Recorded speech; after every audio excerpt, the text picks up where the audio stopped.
Hey everyone, I have a conversation with the author and journalist Anjan Sundaram today to share with you. He's just a fantastic journalist and author who's really chosen a pretty incredible mission in life, which is to use journalism and memoir to shine a light on some of the most unseen and underreported violent conflicts on planet Earth. These include places like the Central African Republic and Congo, and now forests in Mexico.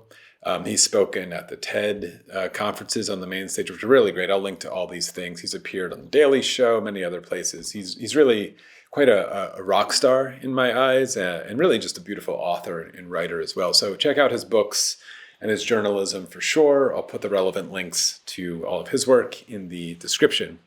But before the interview, and this won't be a long preamble, I'm working on a video essay at the moment to share with you on some existential philosophy and theory about some of the questions I've been grappling with about what I think are sort of the underlying and underpinning theories of the nature of man, which leftist politics is birthed from or out of, but that's not what I'm sharing with you now. I just wanted to just sort of quickly thank everyone for the attention you've paid to my recent work and the comments and emails especially. I don't have social media beyond, I guess, the comment section. So I do check it, and I genuinely appreciate the really thoughtful stuff that's in there, even the criticism that pops up. It really does actually often prompt me to think more deeply about something or clarify something, or from time to time even alter my thinking. So thank you for that. But I did just kind of want to reintroduce a tiny bit about myself and my perspective generally because of the sort of interesting responses that the previous conversation I had with Dirk Moses got. This will be a little echoed in the upcoming conversation with Anjan, so it's not really off topic here, but I like to think of myself as a scholar and philosopher, perhaps more so than maybe an activist commentator on YouTube, and certainly more of an artist and philosopher than something like a journalist or news explainer or something like that. So, for example, with Dirk Moses, who is decidedly an academic and scholar who's focused on the history of genocide as a concept and as a violent phenomenon, I really like that effort of trying to kind of dispassionately philosophize about linguistics or theory or whatever. I can also make the case that it's more than just a kind of, intellectual thumb twiddling or navel gazing practice. But I can see and sense and appreciate the frustration, perhaps, with some people who think that, it can drift into a kind of silly, esoteric conversation. I saw the kind of word salad comments that some people would get. It's like, feels like discussing the philosophy of like prime numbers or Platonic geography or something like that while the house burns down.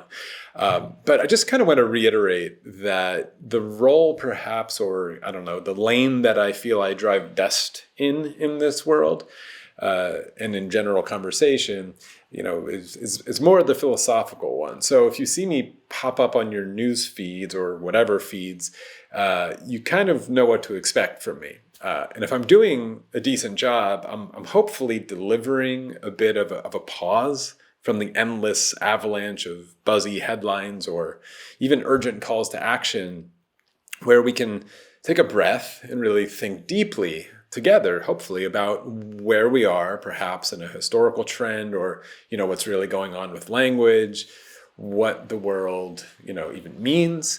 And ultimately to all just learn and ponder things deeply together, sometimes for its own sake. So anyway, that's me, and I think what you could come to expect from me. So if you're down for that kind of journey, I literally don't think I've ever said these words before, but go ahead and like and subscribe.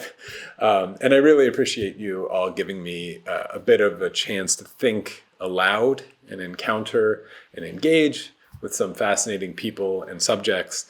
And today's guest, Anjan, is absolutely one of them. And so now, shifting to Anjan, our conversation was ostensibly about journalism, rather than a specific lesson about the precise details or complications of the wars and conflicts that he's covered. So I, of course, encourage you to seek out his actual journalism work and books or TED Talk. I'll link to all that. If you want to learn about, the news events and the histories, as it were, of something like, the awful conflicts in a place like the Central African Republic, or cobalt mining in Congo and stuff. He's written and covered all of that kind of stuff. But in our conversation, Anjan and I, we discuss things like the crisis of journalism and what that entails. And the conversation is also about taking personal risks and maybe balancing the kind of tug of war I think many of us must be feeling in a world that seemingly is just rippling with injustice and suffering, somewhere out there. But maybe a lovely walk in the park in our immediate surroundings, or, a lovely apartment that I'm in. How do we reconcile that difference? We, of course, discussed the state of the world since October 7th. And again, actually, he's full of a lot of optimism. Our conversation is optimistic, I think. I don't really know what to call it. I mean, I keep describing the world order undergoing, a massive social and mental and philosophical and psychological earthquake since October 7th, 2023, which is really collapsing, the neoliberal world order or Western dominated structures of the world, which have been trying to, spread its roots since maybe the end of World War II. And this collapse, though, is probably just revealing how fragile and how much of an illusion the thing was in the first place. So the collapse certainly will be messy and difficult to predict and have plenty of maybe unfortunate violence and ugliness that could have been and still could be entirely avoided. But the point is that there is an opportunity for something new to emerge in maybe what the philosopher Wendy Brown calls the ruins of neoliberalism. Something better or more equitable, something like that. And Anjan is going to be giving a lot of that kind of preemptive optimism here. Tired of complaining about the world. The fractures have been exposed. And so what can we proactively do to do it better? And I think that there really is a perfect bridge here from my conversation with Dirk Moses, which I said was more academic and scholarly about the nature of the question and the language of genocide, to this one with Anjan, which tiptoes more towards action, but still with plenty of important philosophizing and intellectual humility. And so to do that, and to introduce you to the mind of Anjan, I'm going to read from a published conversation, which was in the form of emails back and forth between two war correspondents. So I think this is Anjan and Lindsey Hilsum. I think they had this conversation around 2014. And he was covering things all over the world, Central African Republic, of course. She, I think, was in Rwanda and other places. So they crossed paths and they were exchanging these emails. And I think it's really kind of cool, the questions that they raised here. So I'm going to read just a little bit from it. I'll link to it, the whole thing as well, if you're interested. So it starts with Lindsey. I'm going to just read, it's not the whole thing. It starts with Lindsey, who was covering Rwanda, writing to Anjan here. This is part of her letter to him. So she says, which brings us on to genocide. Like most people, Rwandan and non-Rwandan, who were there in 1994, I struggle to think that anything other than Rwanda and the Holocaust, all right, and the Armenians in the 1910s and 20s is really genocide. Rwanda was such a textbook example, complete with the buildup of ideology and a leadership who plotted to get the Hutus to do the work and finish the job. All those euphemisms of slaughter broadcast on the radio. Central African Republic is different. It seems less planned and more two-sided, i.e. first the Salika killed the Christians, then the anti-Balaka killed the Muslims. Now the Muslims are being killed or forced out of the Central African Republic. They're the ones in danger as a group. So is it genocide against them? I prefer your definition that you had witnessed the implosion of the country. It's a good phrase, and I feel I've seen many countries implode. But is it a get-out clause because you don't want to just say that it is or isn't genocide?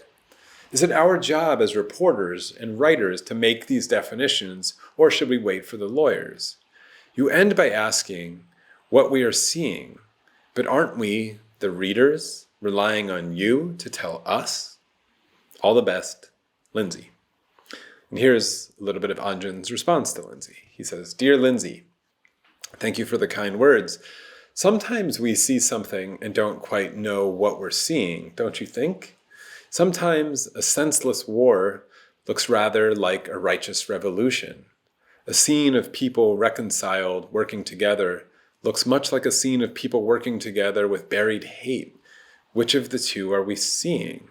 As you write in your Granta piece, The Rainy Season, about the Rwandan genocide, you also write that you witnessed the horror without immediately understanding what it meant. I was able to relate to your statement because in the Central African Republic, I felt I was seeing an immense tragedy, but was unable to process it to any precise conclusion. The genocidal intent was clear. People spoke openly of exterminating Muslims. The numbers are damning. 140,000 Muslims used to live in Bangui, and fewer than 1,000 remain.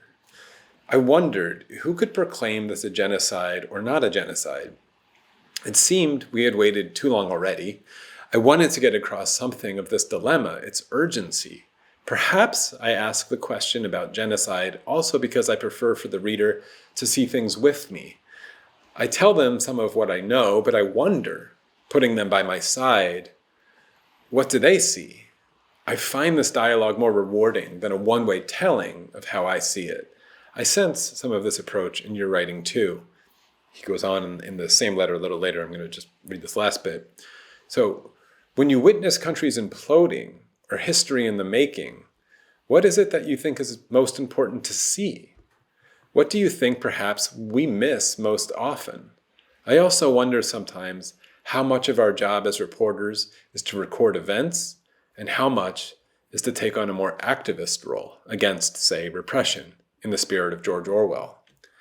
I wonder how witnessing the genocide in Rwanda shaped your views on this. Yours, Anjan." Okay, there's more to that back and forth. Fantastic stuff. I think for the people who liked my conversation with Dirk, you clearly will like that exchange. And so with those compelling questions in mind, which have only grown obviously more important to answer and ask today, I will give you now my conversation with Anjan. And as I often do, I'll be back at the end with a little wrap up where I pick up on a few threads that come up in the conversation. So one is the idea that he'll bring up of the perfect victim, and the other is my love of baseball, believe it or not. So stick around for that. I ended up writing a pretty deep essay about a certain baseball player whose story I'm quite passionate about. His name was Josh Gibson. And I'll tell his story in pretty big detail and relate it to the ideas about geopolitics and those who live and play in the shadows.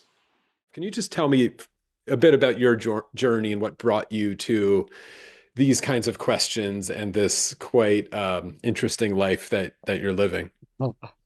Thank you. I hope it gets even more interesting because I feel like I'm only halfway done. Yeah. Only beginning to explore and understand why I made some of those initial decisions. But yeah, to summarize, I can start. I grew up in Dubai. I studied in India and went to university at Yale in the US. And I was studying pure mathematics, abstract algebra to be specific.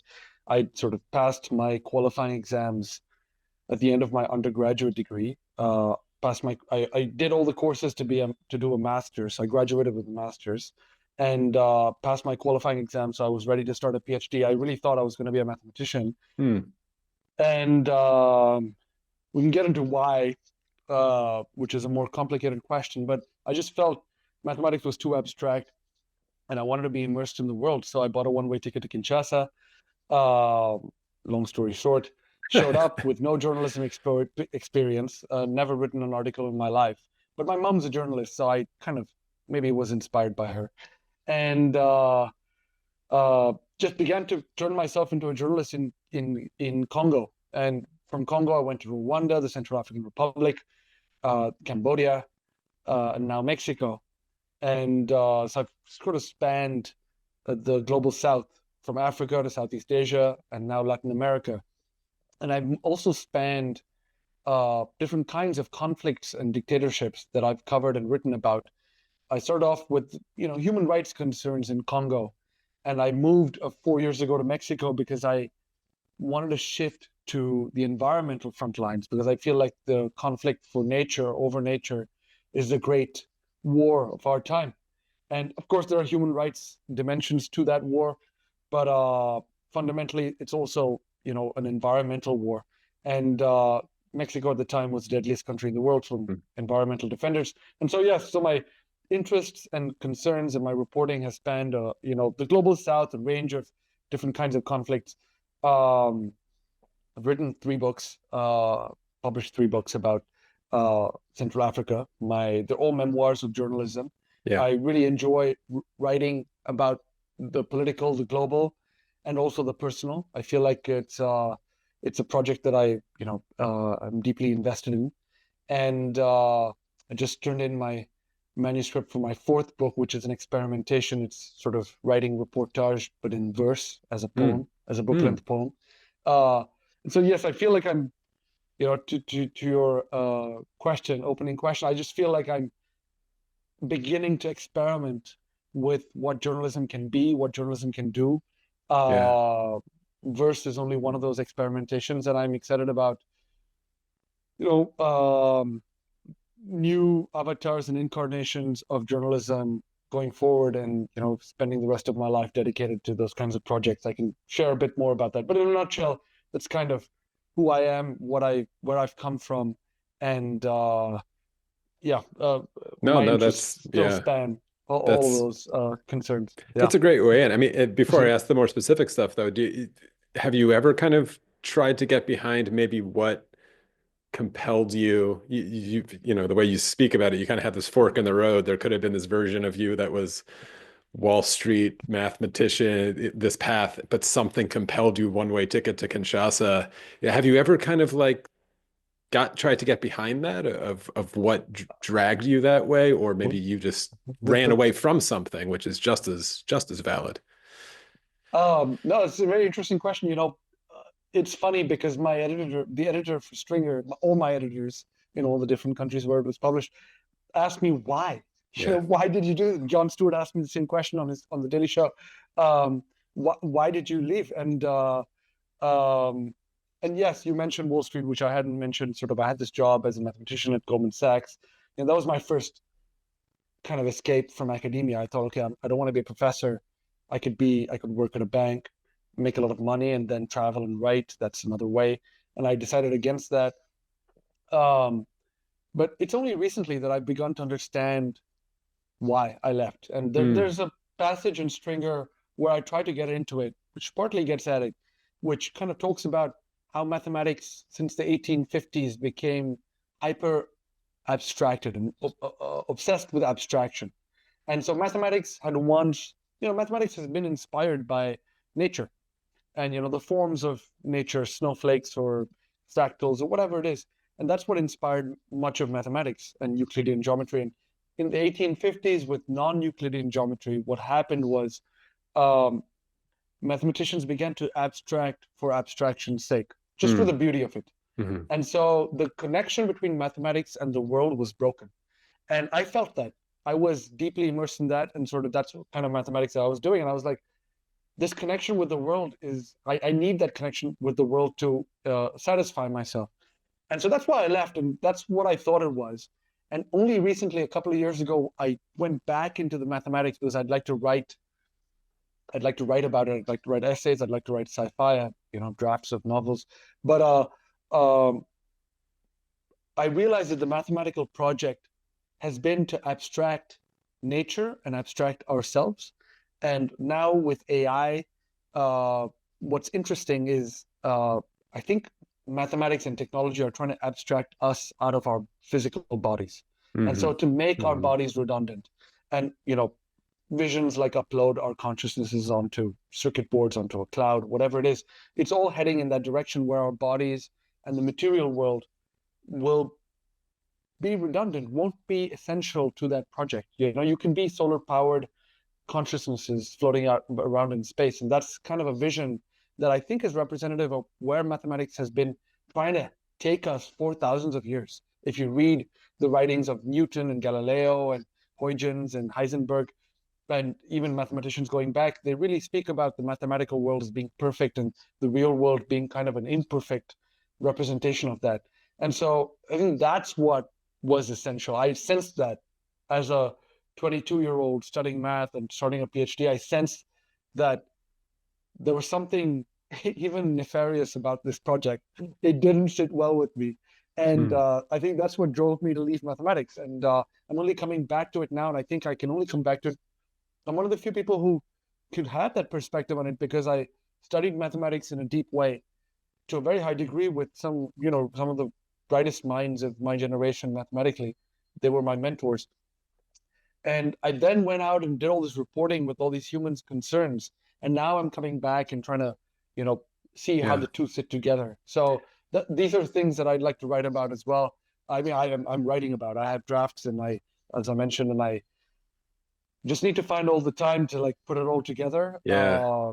Yeah, but No, you're I'm that's excited. that you're Yeah. speaking to my heart. I'll get into the nitty-gritty stuff here, but I kind of love this little philosophical introduction we're doing to the entire subject because it's my world too. And I'm working on a manuscript as well, and I have this analogy about history as sort of an emergent property of like waves in an ocean. You zoom out, you talk about World War II, and it's like this structure that you could kind of see from afar and tell a historical narrative. But just like a wave in the ocean, you zoom into the wave, and eventually you get to the zoomed in level of a bunch of molecules bouncing around and chaos and different versions. And you have no idea it's a wave even or which direction it's going. And that I tend to think of human emotion and human interaction on this tiny scale in the same way as history. And that's why the piece that I read in the introduction with your back and forth was that question of sometimes we don't know what we're seeing when we're seeing it. And Sure. journalists maybe are stuck in this moment of a good journalist, I would say. Not all journalists are good, but the good journalists who are trying to project themselves from some, in philosophy, the view from nowhere, the God's eye view from the future or whatever, to look back on this moment. There tends to be this weird thing about history where it crystallizes in a way where, was the American Civil War known as the American Civil War when it was happening? Well, if you went back and you asked people, you would have gotten a million different answers. It was the War of Northern Aggression, or it was the War of Southern. Every words matter in this way. So I'm gonna now Yeah. shift to more of the political because I've been my trajectory and my background in philosophy is what it is. And since October 7th, I've been plunging into a very energized conversation, specifically also with my background. I'm sure this is not unique about Palestine and Israel and what that uh, issue and violence and conflict, whatever we name it, has opened up to all of these deeper conversations in the world. And it's a wide door that I think a lot of people are rushing through, and we just need to sort of be careful with it. I want to just throw that on your plate first. I mean, before we get into your specific work in Central African Republic and Congo and Mexico and everywhere else where you specifically covered, I don't know if you've done any on the ground work in Israel, Palestine at all, but have you noticed also a kind of shift? Give me kind of your take on the world in the past now 15, 16 months, if you've noticed what I'm feeling, and then maybe how you feel like journalism is adapting or not to this environment. No, absolutely. I think it's a very pertinent question. I think that war has rippled across the world and particularly across the global south. The context is that my specialty, the reason I haven't reported from Gaza or Ukraine, is that my specialty is reporting on marginalized uh, events, wars, Yeah. conflicts that aren't in the mainstream discourse. And the challenge that excites me is to try and bring those marginalized events into the mainstream discourse. So persuading an editor at the New York Times, at TED, at the BBC, or any of the really uh, mainstream media outlets with huge audiences that influence and shape how people across the world think because of the way information is structured. Information flows are structured around the world. A lot of it flows from the global north to the global south. Um, I think that's changing, but that's been the focus of my work: how to bring these marginalized uh, events on the edges of our consciousness into the global public consciousness. And so that's kind of what's been driving me. Yeah. It's not been sort of to try and get as many front page articles in the New York Times, which could have been a career goal, right? But this is the one that excited me. And I think the structure of global north to global south, this relationship is shifting and has shifted already in our consciousness, in our minds, but it's shifting also in material ways. Just before I got on this podcast, a friend called me up. He's starting a new magazine focused on the global south, inspired by media failures that we've already known about, but that became really apparent in in the coverage of Gaza and Israel. And he's starting a new magazine. He wants me to be a part of it. And so we're discussing how we can create new centers for dialogue, that are more global south based. But I also did a PhD on this topic. So, my PhD in post-colonial journalism outlined for the first time in academia how international news is still structured in colonial ways. Foreign correspondents who are sent out from global centers are very much resemble colonial officers in the way they treat information. One treated raw materials and resources during colonial times. Now we treat information in those ways. And this colonial structure is not just an academic concern. It actually influences which wars and which lives are valued, which wars and lives receive coverage. So a war in Ukraine is, much more likely to be on the front pages, or Israel, much more than Congo. And so this is structural. It's not just because Congo is far away. Ukraine is far away. But, there are structural reasons besides distance and perceived remoteness from our consciousnesses. And these structures are colonial. But I do think there has been a shift. I think many global north outlets, US news outlets, have kind of lost a lot of credibility. They've lost the sort of awe that they had inspired at one point as sort of guarantors of truth, of objectivity. They have armies of fact checkers and they're still getting it wrong. So, and they tout their editorial policies and their fact checking policies. You can't fact check what you omit. If you omit something in a story, you can't fact check it. So these kinds of omissions, editorial biases, are rampant and have always been. Even closer to home, major U.S. publications don't have Native American correspondents. It's not an accident. And so I think these structures have come to the light now, and a lot of people I know are looking to devise solutions. They're tired of complaining about the global north and about prejudices and racism. And so they're looking for solutions. And myself, I'm starting a foundation to support freelance journalism, independent freelance journalists, mostly in the global south, but not excluding the global north. And I have philanthropists who are interested, and I believe their interest stems from their interest has been piqued, or has been fortified by their perception of events like Gaza or the U.S. elections, coverage of that. There's just a sense that the global institutions, global media is not fit for purpose anymore. It's ignoring huge swaths of the population. It's not representing us. And this is not just a left-wing discussion about representation. It's actually having severe impact on the lives of people around the world, whether in the US or abroad. And so there's a sense of urgency. And so people are looking to reporters like myself or my colleague who called me today about to look for solutions. What can we do about this? What do you think? I've reported now for 20 years from the global south. I've learned something about how media and information flows are structured, and I have some ideas about what the possible solutions are. And so I also know a lot of good people who have been fighting similar battles, mostly in obscurity. So what can we do? What can we do collectively? Amazing. Well, tell me more about the mechanics of that information flow. I think it's so interesting of just like how it works, where you're in Central African Republic with a story. like how does it flow? Like, just tell me the specific channels. I mean, these are all digital now, but it is just like you could follow the pipeline of email goes here, editor sitting at a desk in New York decides that. Like, how does it happen to where the peons like myself checking the news and scrolling, what am I not seeing behind that curtain that you think people should know about, like how things got there or didn't get there? You're exactly right. You hinted at it in your question. Like, I'll give you an example. For a Nigerian to read the news about the Central African Republic, Hmm. that information is going to have to flow from the Central African Republic to an editor in London or New York, Yeah. probably, or Wow. Paris, maybe, and then come to a reader in Nigeria. So they're neighbors, African neighbors, but they're reading through a lens that's been through a filter Yeah. that's up with a Western editor, with Western biases in a Western capital, with Western interests. Yeah. And that's just a small example. The same holds true for Cambodia and India, or India and Afghanistan.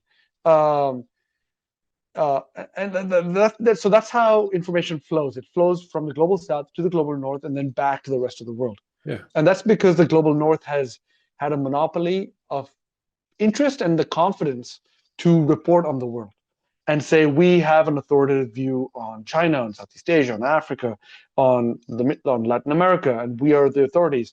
And I think now we're seeing a shift where actors in the global south are saying, we have a perspective too, and we're not afraid to share it. And that's a colonial mindset shift, because for a long time, Asians, Africans felt that they didn't have the authority to report on the rest of the world, to write in the rest of the world, to share their opinion as a definitive account. They felt that the West had to anoint them and give them permission Yeah. in order to do that. And so that's shifting. And it's shifting in unfortunate ways. There's Modi in India, there's AMLO in Mexico, there's Erdogan. You have like populist leaders who are a little bit throwing the baby out with the bathwater, where they're trying to assert themselves on the global stage, and they're throwing out everything that they feel is, or that's conveniently Western associated, including human rights and Yeah. a whole bunch of other concerns, which should not be treated as Western, but they conveniently say, oh, that's a Western idea. We're throwing out everything that's Western. And so they're using it to consolidate power and become authoritarian in ways that local populations are fighting back on.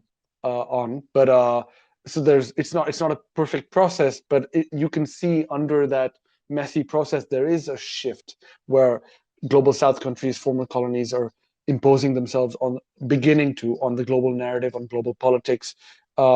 Turkey is deciding if Ukraine can join NATO. Really important questions. So yeah, you have all these uh, uh, interesting shifts that are happening in how information flows. Another aspect of this information flow that's very important to understand is that the colonial nature of international news, which I had referred to, means that international journalists, they mostly parachute in to countries. They extract information from local journalists who've been following these stories in countries for decades, who are experts, the true experts. Often the international journalists will come in, hire the local journalist as a stringer fixer, pay them a paltry amount, extract their information, publish those stories, and get all the real financial credit for it, reward for it, and all the prizes. Right? Yeah. That's what they do, and that's how international news is operated. Every international story that you're reading with a Western correspondent, if there isn't a local correspondent sharing that byline, it probably means that some local correspondent, with very few exceptions, in general, it means that some local correspondent has been extracted from. They've contributed, but they've just been paid, and they've been paid for their silence. Their name doesn't really appear in the story. Maybe it appears in the bottom of the story as a contributor, but they're the real experts, and that's what you're not seeing. Yeah. Now, an unintended consequence of this is that when a dictator, say like in Rwanda, Paul Kagame, when he destroys the local press, what happens is that international news and international journalists lose their access to the truth. Now, they won't tell you this because they're not giving credit to the local journalists. So they still show up in Rwanda. They're meeting local journalists who are propagandists, who, toe the government's line because it's a dictatorship and people know that they have to toe the government line. Otherwise, their lives are in danger, their families are in danger. All that's understandable. But what the international correspondents are not telling you is that they show up, they're getting information from the local journalists. They're not being transparent with the audience about who they're getting information from, how they're extracting that information. They end up repeating and propagating false information, propaganda. And that's a very effective way for dictators to manipulate international news without it showing. They don't need to hire propagandists. They just destroy the local news and have the local journalists, so-called journalists, propagandists, feed information to international correspondents who come in, who never had any idea Yeah. about what was happening in the country, who relied on the local journalists. And so that's just an example for some of the forces, some of the stuff you're not seeing. So if an international journalist is writing about a dictatorship, it's almost certainly, with a few examples, with exceptions, it's almost certainly going to get it wrong. It's not going to be nuanced. It's not going to be crediting the local reporters in the right way or even compensating them. Yeah, it's very complicated. Yeah. Yeah, yeah. I felt I won't tell the whole story now because, but I'm not a journalist. I'm a documentary filmmaker, and I accidentally fell into this in the most ridiculous way. I made a film called Opposite Field. I think it's still available, maybe on Amazon, a few other places, about the first ever African baseball team, Little League baseball team, to compete in the Little League World Series in America. They're from Uganda, and I followed it for like 3 years, and it was this story, but it blew up in this crazy way, involving visas and proving ages, where they won the tournament, which was actually held in Poland, which would grant them entry into America. The thing that sports fans know it in America, it's on ESPN, it's a big deal. Every year, Disney makes a lot of money off of it in Williamsport, Pennsylvania. And the first African team was going to come. It was like a huge deal. Everyone was excited. Africa, no one even knows they play baseball there. It's pretty small. And then their visas all get denied by the US State Department. And suddenly, ESPN had told everyone this cool thing's going to happen, and now it's not going to happen. And they literally are calling me. I'm not a journalist. Suddenly, I'm on the phone with the New York Times in the middle of like a ghetto in Uganda. And it was the most surreal experience. And I got this little taste of what you're talking about, of this ridiculous situation of having to explain this. Luckily, and this is a separate conversation I can have, I'm fairly proud of the way I handled the integrity of it, because I knew all of the forces in play that had their own incentives to tell that story in a certain way, including Little League, which is not my favorite organization in the world, including the US State Department. Everybody was really, their necks were on the line, and all I cared about was the kids in the program and the baseball program, and I was sure to handle. So I know what ended up in the New York Times those days was my doing, and I had my own biases. I hope good, I hope moral ones, but like there's no escaping. Anyway, really fascinating, funny stuff. But let's get into, because I know, like, for people who don't know you in my audience, you've mentioned now Central African Republic and Congo and Mexico and stuff. Just tell my audience who hasn't read your books, like, it's pretty ridiculous, the danger and the places you have been to, and you go. Central African Republic, the violence there. What did you encounter? And yeah, just tell me your experience of flying into those places, not just the danger to you, but the absolute like brutality and the humanity you saw there. And then maybe thinking about those pipelines you just talked about, what you were frustrated with, and then what you were pleased with about what could actually get out to the audience. Because I'll be honest with you, the Central African Republic war or genocide or whatever label you think fits it, you tell me, or whatever happened there, still is on the periphery, right? Like, people still don't know, right? Completely. Sure. Yeah. I mean, I've been, in Congo, Central African Republic. I guess, the more dangerous moments, I've had guns to my head multiple times. I've had to talk my way out of, Yeah. people shooting me or wanting to kill me because I ended up in the wrong place at the wrong time, or just got unlucky. All of these are sort of part of the job. You're not obviously trying to get yourself killed or in danger, but it's like an occupational hazard. It comes with the territory. Um, uh, so I can just run. Yeah, I guess from Yale, I showed up in Congo, the Democratic Republic of Congo, Kinshasa. I was 22. And then shortly afterwards, I became a stringer for the Associated Press. Stringer is a freelance journalist. And that's the title of my first book, Stringer, A Reporter's Journey in the Congo. And I became a stringer for the Associated Press. So at 22, I was basically responsible for reporting for the Associated Press in the United States and many international newspapers what was happening in Congo, which is a country half the size of Europe. It's Yeah. all of Western Europe combined. It's the site of the deadliest war since World War II. Uh, for me, it's a huge global event, and I think it's a sign of the lack of importance that news organizations give to these huge world events that are happening. That a 22-year-old mathematics graduate, no journalistic experience, was kind of responsible for coverage of this entire territory for this very important wire agency. But that's where I cut my teeth, reporting on the conflict in Congo, trying to understand which stories make the news, which stories don't. Like, I was living with a Congolese family. The stories that they told about their country were so different from the stories that I reported. I was primed to report on violence, killing, whatever the AP wanted and whatever world news wants. It wants to portray Congo as this supremely violent country, and parts of it are, but there's huge beauty and humanity in other parts of the country, which the news agencies had a much harder time publishing. And so I had these questions, if journalists write the first draft of history, what kind of Congo am I describing in the news?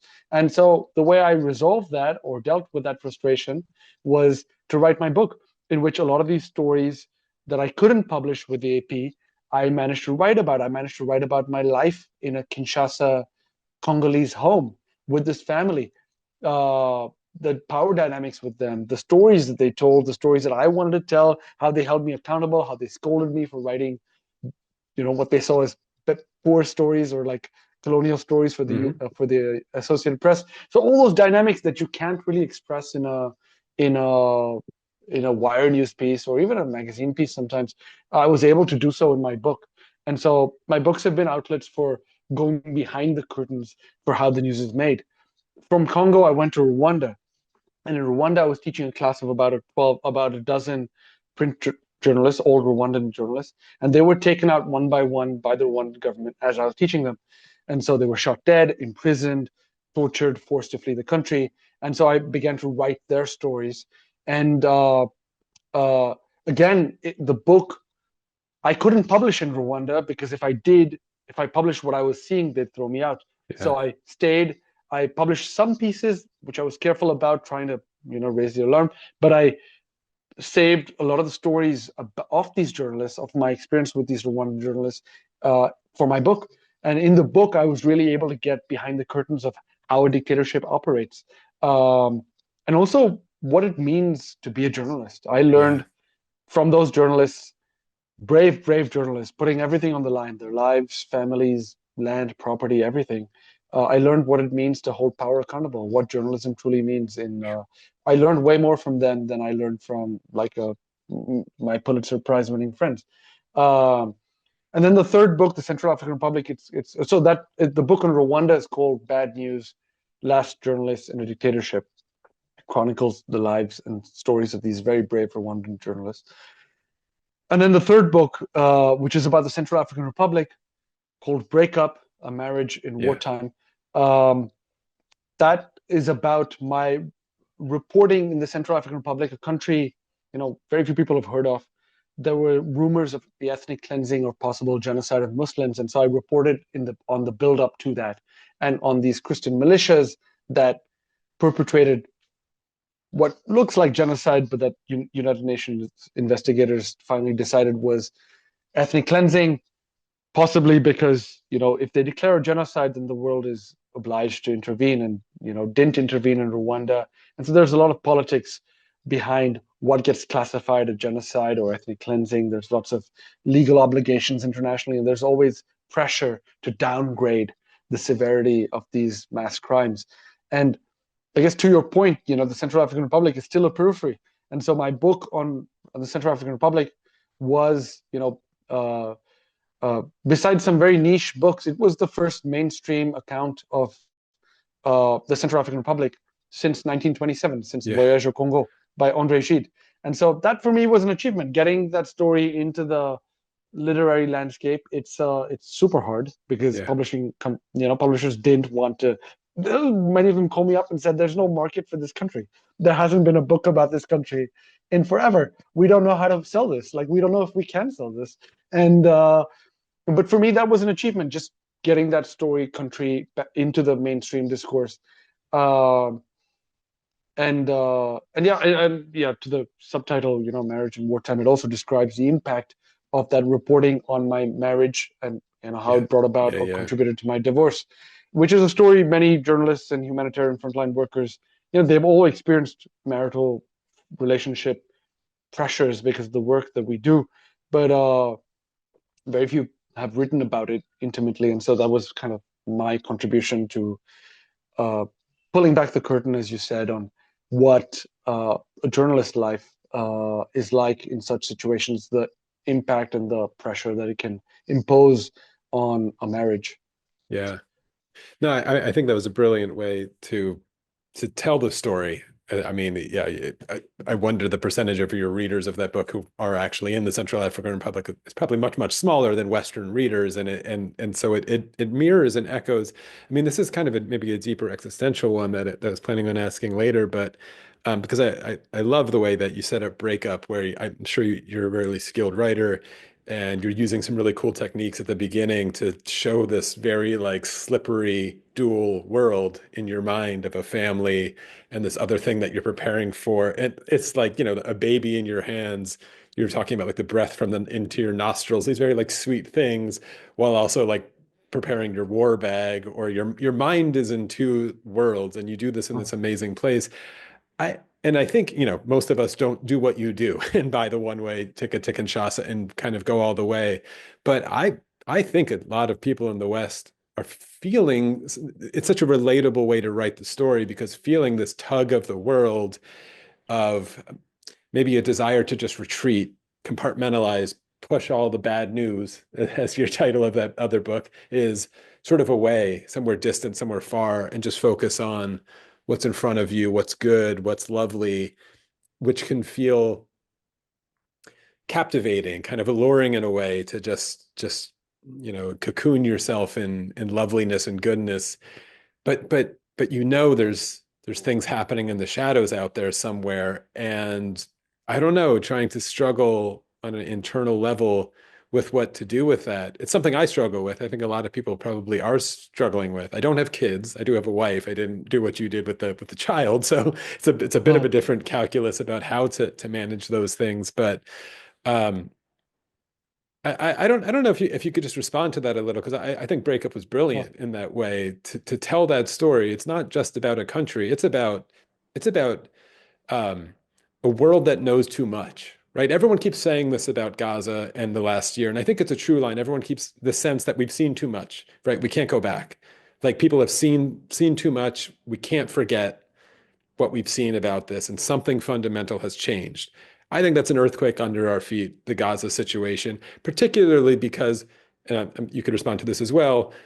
I think there's obvious reasons why the Central African Republic violence and the insane numbers of deaths there, like I think you said, it's a huge event of just death in the world, gets very little coverage because it doesn't fit into the very sexy meta narratives of colonialism versus neocolonialism fights, and there's a race dynamic, and there's Israel Palestine is a perfect storm of a lot of reasons why that becomes a lightning rod. But we don't think about all of those other deaths, all of those other things out there, but we know they're happening. And it's just, I don't know, it's hard to just reconcile this world that we've seen too much. um, so all the work that you mentioned before about people trying to do something, starting magazines or whatever, I think it's a huge moment for it as well. I clearly started to step into this role as well, and have the same interest of, it's time to admit that we can't compartmentalize the horrors of the world with a nice day at the beach with our family. They coexist, and we have to grapple with that fact. and then maybe make sure, and maybe the answer is make sure they shouldn't coexist, meaning there shouldn't be that kind of violence. And then, and we're tired of this. We're tired of this cognitive dissonance that we're forced to live through as people. That's what I got out of Breakup, and I really liked it. No, thank you for the kind words about breakup, because that's exactly what I sought to do, sort of. And I guess, to answer your question, you said, you studied philosophy. So I Yeah. guess to answer it maybe slightly, to pull back, maybe a more psychological way. Mhm. I see what I'm trying to do politically or globally, like, in the world, with the stories that I'm writing about, very similar to what I'm trying to do for myself Mm. psychologically. It's a very similar process. There are events in the world that we don't want to look at, we turn away from, that we want to just get on with our lives on the beach. And there are events in our personal lives, uh, uh, personal traumas, personal, events from our childhood, uh, wounds that we carry, that we don't want to look at either. We want to Yeah. turn away, and we just want to, get on with the good stuff and get on with our lives. And I try to address both in my books. I try to subject myself to some kind of examination. Why do I want to get away from my kid? Why do I want to go to the Central African Republic? Yeah. What happened to that? Why did I push forward to go deep into that war, knowing that it might damage my marriage? Um, what's driving me? What's going on? What did I have to come back to and reckon with my wife after doing that kind of reporting? That's at a personal level. And then at a global level, why does this war, which is of the size and scale of Syria, Yeah. why is it relegated to the shadows of the world, of our consciousnesses? And I guess, to kind of paraphrase Carl Jung, psychoanalyst, he said healing is making the unconscious conscious. And when you make the unconscious conscious, you're no longer driven and controlled by the unconscious forces in your mind. And I think something similar is true of geopolitical forces and forces, stories, and narratives in the world. And so that kind of healing, process of healing, is what sort of drives both endeavors. And I think writing about the world in this way, and trying to bring it to the global consciousness, these events, it feels sort of the responsible thing to do and the honest thing to do, to also subject myself to that process and not pretend to be some kind of authoritative figure, Yeah. who's going out into the world and bringing the truth or these stories back to readers. No, I like to start my stories, my books, with at the point where, not of authority but of ignorance, at the point where I knew nothing about these countries. There was always a point where I knew almost nothing about the Central African Republic or Yeah. the Congo or Rwanda. And I like to start my story there, and say, I'm like you. Maybe you, to your point, to what you said before, maybe you can't go and buy one-way ticket to Kinshasa, or go to Congo, or go to Rwanda, or go to the Central African Republic. So I'm going to do that for you, but I'm going to let you sit on my shoulder. We both can start off at this point where we both know nothing.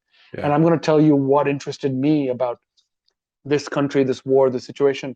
And if you're interested, if your curiosity is piqued, come join me on this journey, and we go together. And you can learn as I learn. And that's kind of how I try to unfold these stories.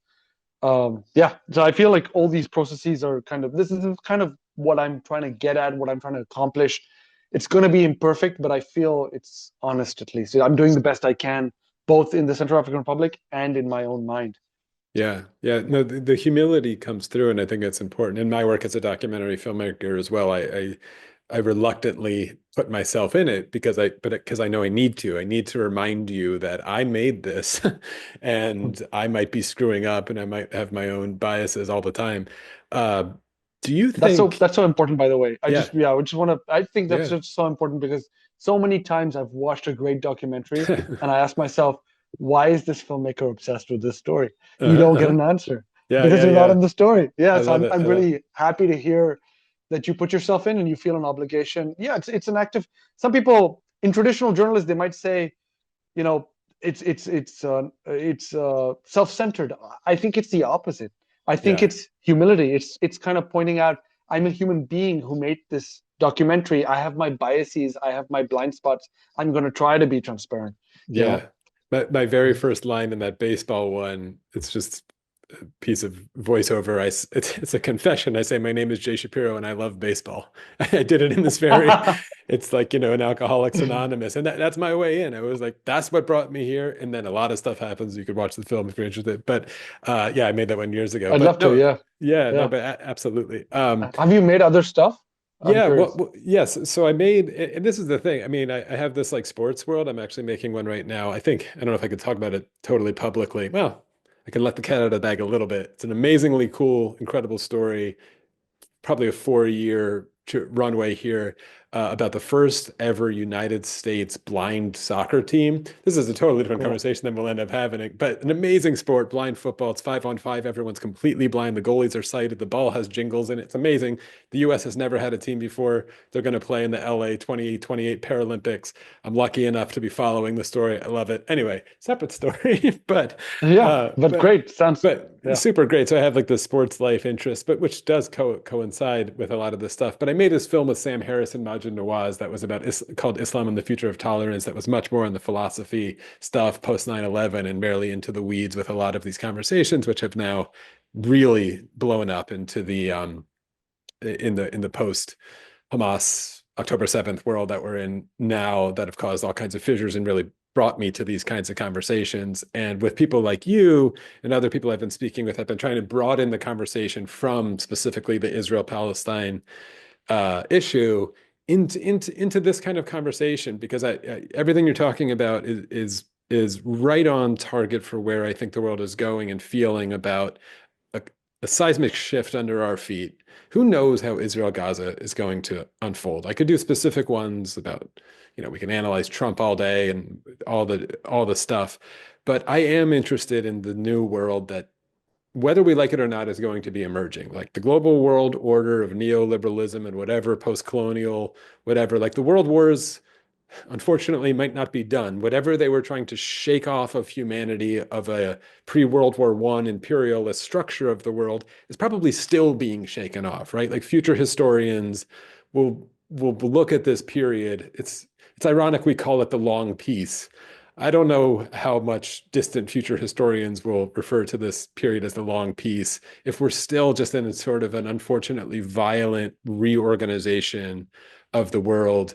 But I see it probably in the way you do, that a crucial piece of it is the global south has been sidelined and not a part of the conversation of what we're doing as a species and where we're going. And they're demanding a place at the table. And they've been fairly patient, frankly, and peaceful, frankly, for quite a Mm, long time since World War II, and it's starting to wear thin.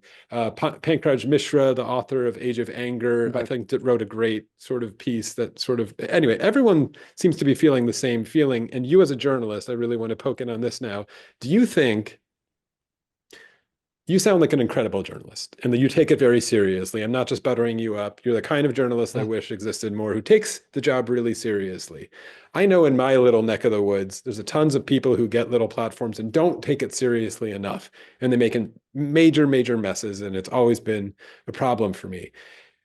We've witnessed in the last year what the deadliest year for journalists on record because of Gaza and all of this. I don't know if you feel a certain solidarity with the people who are working there, Mm. but you've worked in other places in the shadow that don't get as much coverage of journalists, like you said. Like I didn't know about those Rwandan journalists who get picked off one by one until I found your work. Um, do you think journalism is getting like is the whipping boy lately? People are really shitting on journalism a lot out there at the moment. Do you think that's Yes.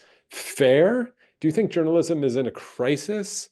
And if so, how can it see itself through? I mean, that might be too big of a question. Like I said, there's good journalists, bad journalists, or No, whatever. But do you no. think I'm journalism is in a crisis right now? Not just a crisis of being killed, but a crisis of also, really not doing the job they always, we need them to do. Oh, I think journalism is absolutely in crisis, and Mm, I don't think this is too big of a question. It's the kind of question I'm thinking about uh, almost every day, yeah. about for a while now, and I'm thinking about solutions. So I'll share some of those. But yes, absolutely, journalism is in crisis, Mm, um, especially independent freelance journalism. Pay rates have plummeted. Risk from authoritarian governments. cartels, can organized you crime. split that for the novices like Uh, me in the audience of freelance independent journalism versus oh, contracted? Like what is that split right there? yeah, sure, sure. So I'm speaking about journalists who are independent, so they're not working for the New York Times Yeah, or NBC or a big corporation. There's always been a core of journalists around the world, freelance, independent journalists, courageous journalists, who've gone out and broken some of the most important stories because they're free to do so. They're free to go follow their nose, find the stories that they think are important, spend the amount of time that they think is worth spending on that story. They're not dictated by advertising or yeah. corporate concerns, or And the they're news not cycle. backed by anyone. They're just like saying like, and so if they're sending an email to try to get a press pass, they're like, I'm a journalist. Like, do they come up with a name of whatever, just to sound a little No, more official in an email, but just like they're just like, hey, I'm a journalist. yeah, they might say, I've worked with these publications. They might Yeah, get a letter from the editors at one of those publications backing them up. They might be part of like a press club yeah, somewhere in the world that provides them with accreditation that can help them. But it used to be that these journalists, publications would pay for these journalists' stories enough to make it viable. They never got really rich, but at least it was viable as a career. yeah. It's not viable as a Mm. career now. Most outlets pay $500 a story. Maybe they pay $5,000 for a major piece. But those pieces are few and far between. Yeah, it's like playing a Uh, lottery if you're one of these guys, right?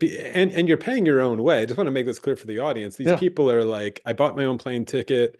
I'm staying in a hotel. Like those, I'm paying my own food. Like those costs all add up on your little spreadsheet at home. And then you're like, I got $500 for it. It doesn't cover it. You probably lost money on the deal, doesn't cover gas exactly, and Yeah, there's no guarantee you'll publish a story or sell the yeah, story. You know, so it's in real crisis because besides the pay, now these journalists are under threat from very sophisticated governments, dictatorships, organized crime, corporations with armies of lawyers threatening to sue them, and these journalists are often just alone. They're like, yeah, they have to face these threats alone. They're not equipped or resourced. So there's huge issues with pay, with mental health, with legal and physical protection. These are all questions that I'm trying to address in this foundation that I'm creating. It's called the Stringer Foundation, named after my first book. I'm trying to create a sustainable career pathway for these kinds of journalists. So absolutely, journalism is in crisis. There's no question. Corporations, governments, organized crime, dictators, they're winning right yeah. now. I just want to point out and Yeah, underline what you just said, though, because I think it's important that what you just described is journalism is in crisis, and it's not. Maybe I'm being too nice now. You tell me if I'm wrong. It's not necessarily the journalist's fault. It's not a crisis of like bad will. It's a crisis of maybe economic, political structures that are kind of like just the crisis is the environment. But or am I wrong? Is it also people just like not, also doing a bad part of job? it, yeah, Yeah, yeah, part of it is the environment, like the digital news, the sort of the web, the yeah, internet, disrupting news and everything being ad based, click based. yeah, Good journalism never designed to compete yeah. for clicks with a cat video. That's just never going to happen. That's just never going to, the cat video is going to win Yeah, every time. insert ad So, here because this will be on YouTube. I don't do any advertising, by the way. If any, I want my audience to be clear. This is a good point because I check my videos sometimes and sometimes ads play and I'm like, what? I literally do I do none of that. So Google just puts it in there. Anyway, I probably lose. People click off to the cat video halfway through, I'm sure. yeah. Yeah, And maybe Google's making the money on that. Who knows? exactly. Yeah, You're not making the money. So yes, I think all of that, some of it's the environment. Um, but I do think there are factors within news that maybe journalists can think about and take more responsibility for. I Hmm. think there's a distrust, as you said, of journalists and journalism. And that's partly because journalists have for a long time been gatekeepers. And I Yeah, think there's a way to make journalism open source and to like open up our sources, contacts, so that we're not the gatekeepers of these contacts anymore. And the value that journalists bring is finding the story. And I think I have an intuition that that might lead to greater trust and greater following from audiences. But it's an idea I'm experimenting with. I'm trying to see whether journalists can be more open source about, their sources and their context. But that's just one example of a possible solution for this crisis, this other crisis of distrust of journalists. That there's no objective journalists. Journalists are all peddling propaganda in some form or the other. There's right-wing journalists, left-wing journalists. You can't trust anybody, which is not true. But that's unfortunately where we are now. A lot of people feel that you can't trust journalists. And so what do we do about that? How can we be more transparent? Can we build business models around that? These are questions that I'm trying to explore and experiment with in kind of pilots for, maybe a media platform. Just to see whether there's viability here. But I think you're right that it's mostly the environment. It's mostly factors beyond the journalist's control. But I think there's things that journalists can possibly do about it. That's my hope. That's my hope. Yeah. So I wanted to move back into Central Africa and maybe even Mexico as well to tell me what's there. But it was, what were you covering? What were those wars about? Like, how do you answer that at a dinner table now when and not done, right? They're still ongoing. How do you answer this simply for people who just want to know what these are about? Because you could answer that in so many different ways.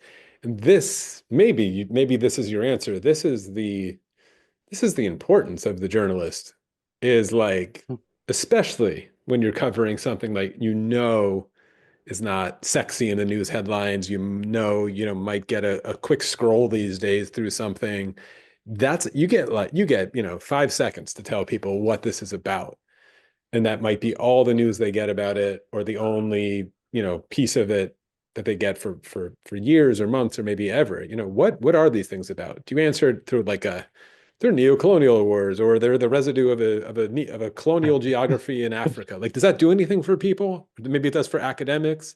Do you tell people it's about resources? It's like, do you know there's cobalt in your phone that's worth a lot of money? Like, how do you do this? I think the answer's different answers for different audiences. Great. And tell my because audience, these wars, tell me, I don't know, yeah. Because I think these wars, you're right. There's so many forces driving them. It's hard to pin, one particular reason. And I think different audiences are receptive to different interpretations or perspectives on each conflict. And so my approach is, for example, I gave a TED talk last year. It was on the main stage. I spoke at TED. I spoke about environmental defenders in Mexico, indigenous communities fighting to protect their ecosystems, their land, from cartels, from corporations, multinational corporations that want to install mines and extract gold or iron or whatever, lithium or titanium, these new metals that are important for, ironically, the green economy. So there's corporations, cartels, governments. They're all wanting to exploit this land, and these indigenous communities, sometimes as small as 1,000 people, are fighting back. Sometimes they're arming themselves to fight back because the government is not protecting them. You can describe these indigenous communities in a range of ways, and it depends on the frame of reference of the audience. If it's an audience in the West, they're not going to understand that these communities are fighting against colonial and neocolonial forces. If you start talking in that way, you lose half your audience straight away. They're also fighting for their identity, who they are. They, as a community, for 1,000 years, have been linked to this piece of land. And for them, losing that land is like losing who they are, a sense of self. And so they're willing to put their bodies on the line and put their children on the front line and defend that. Again, if you present that perspective, the Western audience, where most people are nomadic, they don't really know where they come from. There's no patch of land where they really came from for 1,000 years. They're not going to get that. And so the TED talk I gave presented them as environmental defenders, which they also are. They're also protecting these ecosystems from a variety of industrial capitalist forces. And that's just one sliver, one aspect of who they are. But I felt for a TED audience, for a Western audience, a mainstream audience, that's the perspective that's going to hook the audience. Yeah. These indigenous communities are like the 300 Spartans that Herodotus wrote about. They are fighting this losing battle against hugely powerful armies and forces that outpower them. And yet they continue to fight because they really believe, and they do believe, that the environment, the ecology, the turtles, the jaguars, the forests, the rivers are worth defending, are worth protecting. They truly believe that these ecological entities are like part of their families, and so they're willing to fight a war to protect them. And so that's how I framed it. And so that's exactly like you said, that's the value of the journalist. uh, who's their audience? Who are they trying to bridge the story to? What change are they trying to make? For me, with that TED talk, part of the goal was, because even Mexican news doesn't report on these drone wars and communities fighting these wars, um, because of racism, colonialism, and all that. Mexico's not reporting it. So what if I can raise the profile of these communities in the international media? Does that get them more attention and more protection? Does that make it less convenient for the Mexican government or for cartels to target these communities? That was my goal.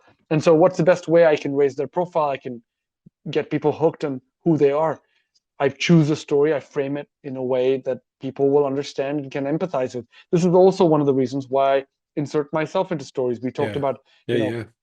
being honest about who we are, our biases. That's, a great noble reason to insert ourselves into stories for. But another reason is people can relate to me better than they can relate to some kid in Congo. That's Yeah. just a reality. And so it's the same thing for you. You started this documentary saying, "My name's Jay and I love baseball." You're hooked. And Yeah. I love baseball too, or I Good. like You're a in. guy who Yeah. likes baseball. Yeah. Yeah. Yeah. This guy sounds like a nice guy. He sounds like a guy who's passionate about a sport.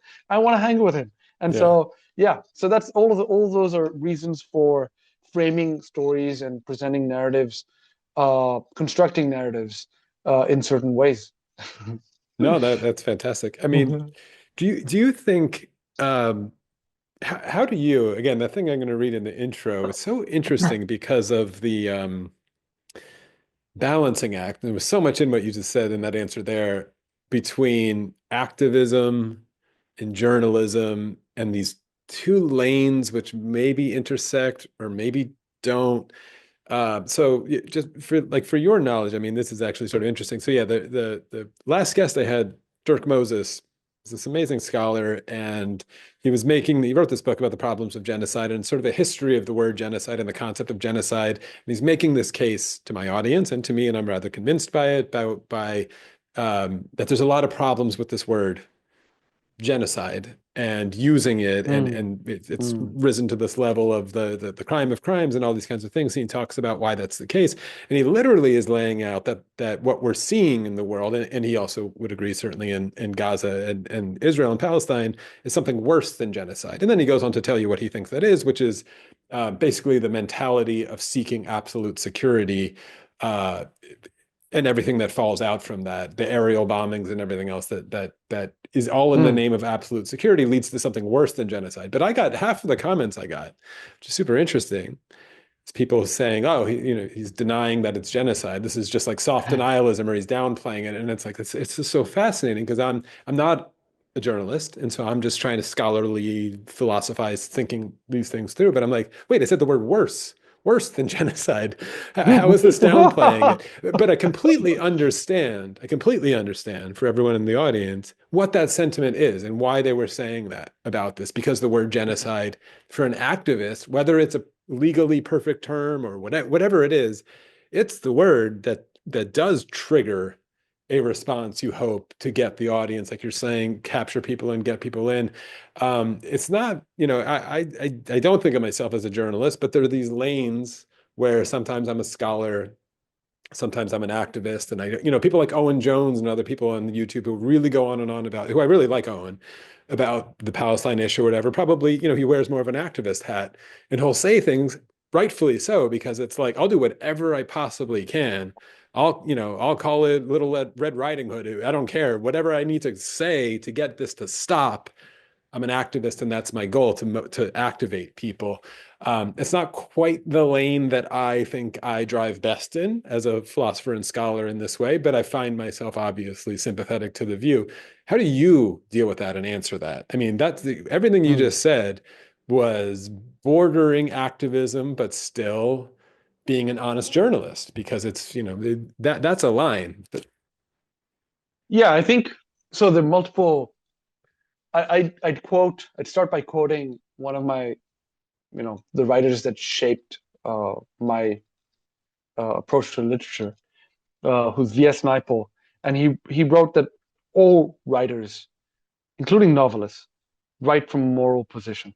mm, There is a moral position underpinning a novel, yes, uh, and so that's where I agree with that, and that's where I stand too.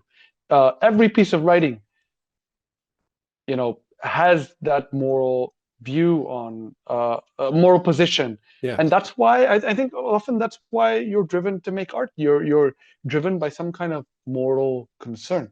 yeah, Um, the other thing I think about, you know, journalism can be many things, but I think journalism is and has to be holding power accountable. And that's the moral position of journalism itself. So if there's power and that power is being abused, then a journalist's job is to hold that power accountable, to raise the voice of the victims of that abuse of power, to hold the perpetrators of that abuse of power accountable, to shine a light on all this whole situation, to bear witness, and so that other sections of society, lawyers and politicians and so on, can, or individuals as well, concerned individuals, can mobilize and do something about it. But the journalist's job is to shine a light on that. But that said, journalism can also be many other things. Journalism can be art. Journalism can be, as I mentioned, sort of that psychological perspective, like bringing the subconscious into the conscious, healing oneself, healing the world for the things that the world doesn't want to look at. Journalism can be so many things. So, I try for my journalism, for my writing, especially the books, to be as broad as I can in what they're doing. Um, but and in that sense, I treat the books quite differently from an article or a TED talk yeah, or a piece of reporting, where I'm much more conscious of holding power accountable, having a political goal, which can be interpreted as an activist goal. But I don't know. The activism, sometimes people, it's almost become a dirty word. People yeah, think you're an activist, therefore you're biased, you're not objective, you're not factual. Not true. You can be factual, objective, uh, unbiased, but the activism that you're advocating is activism for the victims of the abuse of power. yeah, And that's it. You're holding the perpetrators of the abuse of power accountable. And that's been, that's been an underpinning or a goal of journalism, a driving force of journalism, since journalism began. Uh, if something happens in your neighborhood, somebody does something, somebody kills somebody, or somebody robs a house, you want to talk about it, and so that everybody knows, and so everybody can take measures to protect themselves. It's just, yeah, what journalism has been trying to do for a long time. Um, so in that sense, I think that broader sense, uh, uh, I think it's not a line necessarily that you need to be so worried about. It's kind of the driving force of, and the raison d'être is like why journalism exists. And so as long as you follow certain ethical parameters within journalism, like give anybody you're criticizing a voice, speak to people who don't agree with your perspective, integrate those other perspectives into your work, to create as rounded a work as possible. Um, I think you're still doing what journalism should be doing. You're still doing performing an essential role in society that is different from an activist per se. Um, yeah. So, but you're still advocating for the victims of violence or the abuse of power. yeah. What do you think? What do you want people to know from these people who we just never hear from? We never see. I have a little experience in Africa. Like I said, I go in a different perspective. And the thing that was most important for, in particular, like those baseball players in Uganda, that they really insisted that people know about them was that they were ball players. I mean, from my perspective, they didn't want to be treated like, oh, we're poor Africans from the ghetto. Oh, poor us. No, like three strikes and you're out, no matter who you are. And we want to beat you on the field. Like we're good and we want to play ball and that's it. Like we're people. It's not just all war and famine. And honestly, like I think at one time I added it up, it was like 10 of the 12 boys on the team were orphans or dead, like Wow. awful, awful Wow. stuff. But that's not part of the film. Like they don't care. Like it's in there as background. It's like we're here to play ball and we want to play ball. And I feel like there's this, maybe I'm being, fanciful about sports and this kind of stuff, but it must come up in your work too with this journalism because you report on violence a lot. Is it was it was Vijay Prashad when I interviewed him. He had this great line when we were talking about this role of dignity and the maybe the theory of human nature that without dignity, without a sense of justice, nothing really can be accomplished beyond that. Like this is Hmm. the first step. I think that's what makes me a leftist. I'm trying to work on an essay about the leftist theory of man rather than maybe a Hobbesian one and other ones. But I think justice is primary for me as a leftist. Even just whether you agree with it or not, it's like just this theory of human nature that without a satisfied sense of justice, or at least an acknowledged sense of injustice, nothing can be accomplished beyond that. And this notion of dignity. And the analogy of something like the baseball things worked so well for me because it's like they just want to play ball. They don't have the secret to life, right? There's a tendency, maybe in leftist, sometimes a woke mistake culture, to romanticize the indigenous Mhm. culture to such a degree where you, where you end up apologizing for maybe some really bad moral practices. And this really should have nothing to do with it. But the Yeah. injustice sort of is first. They just want to play ball. And even when I was like talking to Elon Pape about the Palestinian cause, and he had this great answer of, being like the Palestinians don't have the secret to life. They just want to participate in it. They just want a seat at the table. Like they just want to be treated with dignity and respect as human beings so that they can have the Right. same existential crisis as you and I, Anjan, about how to have a good marriage and what is a good life. And like all the normal, mundane first world problems that we all have, they just want to participate in the misery of existence as well, right? They just want to Yeah. stop being killed and their deaths matter. And it seems like that's why your work is important. But I wonder, this is the question I really have for you, because I run into it when I'm in Africa. I'm sure you run into this, that they resent that the world, when they think Africa, thinks disease and war and corruption, and that's it. Hmm. There's so much more to these people, to their lives, to, everything. And there's a tendency in the West or in the global North to get very numb to brown and black deaths that they're just used to it. It's just the way it is.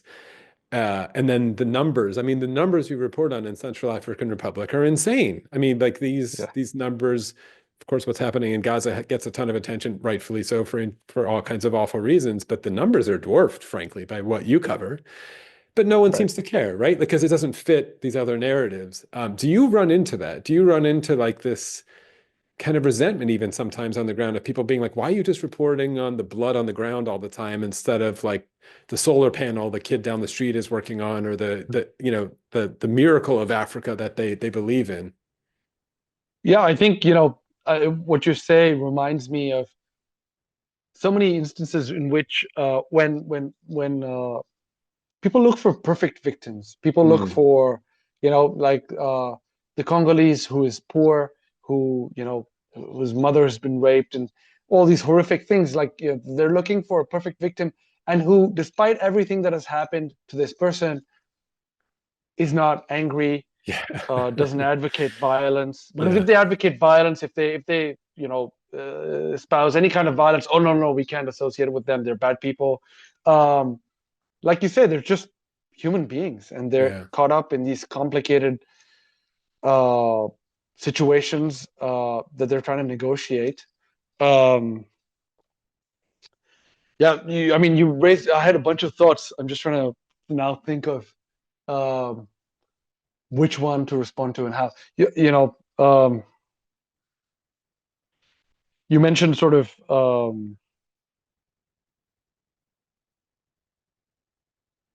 focusing on certain kinds of stories. Yeah, I've thought about this a lot. I've thought about, Yeah. what do you do in the Central African Republic where there's ethnic cleansing happening? What do you do in Congo where, this huge war is happening, but there's also, beauty and diversity in the life. And I guess it's easier to accommodate that breadth of experience in a book, Yeah. where you have far more control. In an article, it's far harder because editors are looking for a certain narrative. And often you feel pressured to feed that narrative or bolster it. A lot of AP articles had boilerplates, Congo, war-torn Congo, and stuff like that. It's just sort Right. of, words phrases you begin to use without even thinking about them. Ripped apart this country, devastated by war, um, which it has been. 5 million people killed. Um, Again, I would say the primary job of journalism can do a lot of things. It can inform, it can entertain, it can depict the beauty of richness of life. But I feel like if journalism isn't holding power accountable, all the other functions don't really mean anything, don't really matter. You can't be entertaining in a situation where people are being killed. You need to hold that perpetrator Yeah. accountable. You need to stop that killing. Do everything you can to stop that killing. And on the side, you can entertain because people need entertainment. After you hold that perpetrator accountable, then you can entertain. Um, You know but why your work is so hard? I hate to interrupt you, but this is, you know uh, why I have a thought that I want to run, but your work is so hard because you keep using that phrase, hold power accountable, which is a accountable. great phrase. Robert Fisk wrote about it really well, a lot of journalists, and I think it's the right one. But you know what's funny about your work, especially in going to places like Central African Republic or Congo or whatever, where, of course, there's power dynamics on the ground that you want to hold accountable of dictatorships and whatever else. But I think there's this sense that you're talking to the reader, because you know it's a Western reader most of the time, that and this might feel unfair, that you're talking to them, saying like, you have some power over this. And of course, it's not direct, right? I'm not the Uh-huh. dictator of Congo or whatever, but there's this sense that what you do is not an attack, but a reminder of the global world order that we all kind of Mm, know has emerged that you might be benefiting from, which I didn't ask. I didn't ask to be born in mm, Pennsylvania where I was born, but I was born into a situation where I had some comforts that the people in Congo don't have. I did an essay about this as well, if people are interested, of when I went to Africa instead of Israel as a 16-year-old and started asking a lot of these questions, totally random trip. But it's still in my mind, obviously. And this is why your work is so difficult, I think, because I keep sensing like, well, who's he talking about when he says holding power accountable? And from a sort of yeah. a zoomed out way, it's the entire global world order, and it's the reader that, you didn't make this situation, but it's a little bit of that like check your privilege meme that went around in the woke circles. There was a lot of truth to it of like, just check it, dude. Like, I don't know what you do after you check it, but check it. Check your privilege. And this feels like a very far away thing where 5 million people are dying in the middle of Africa.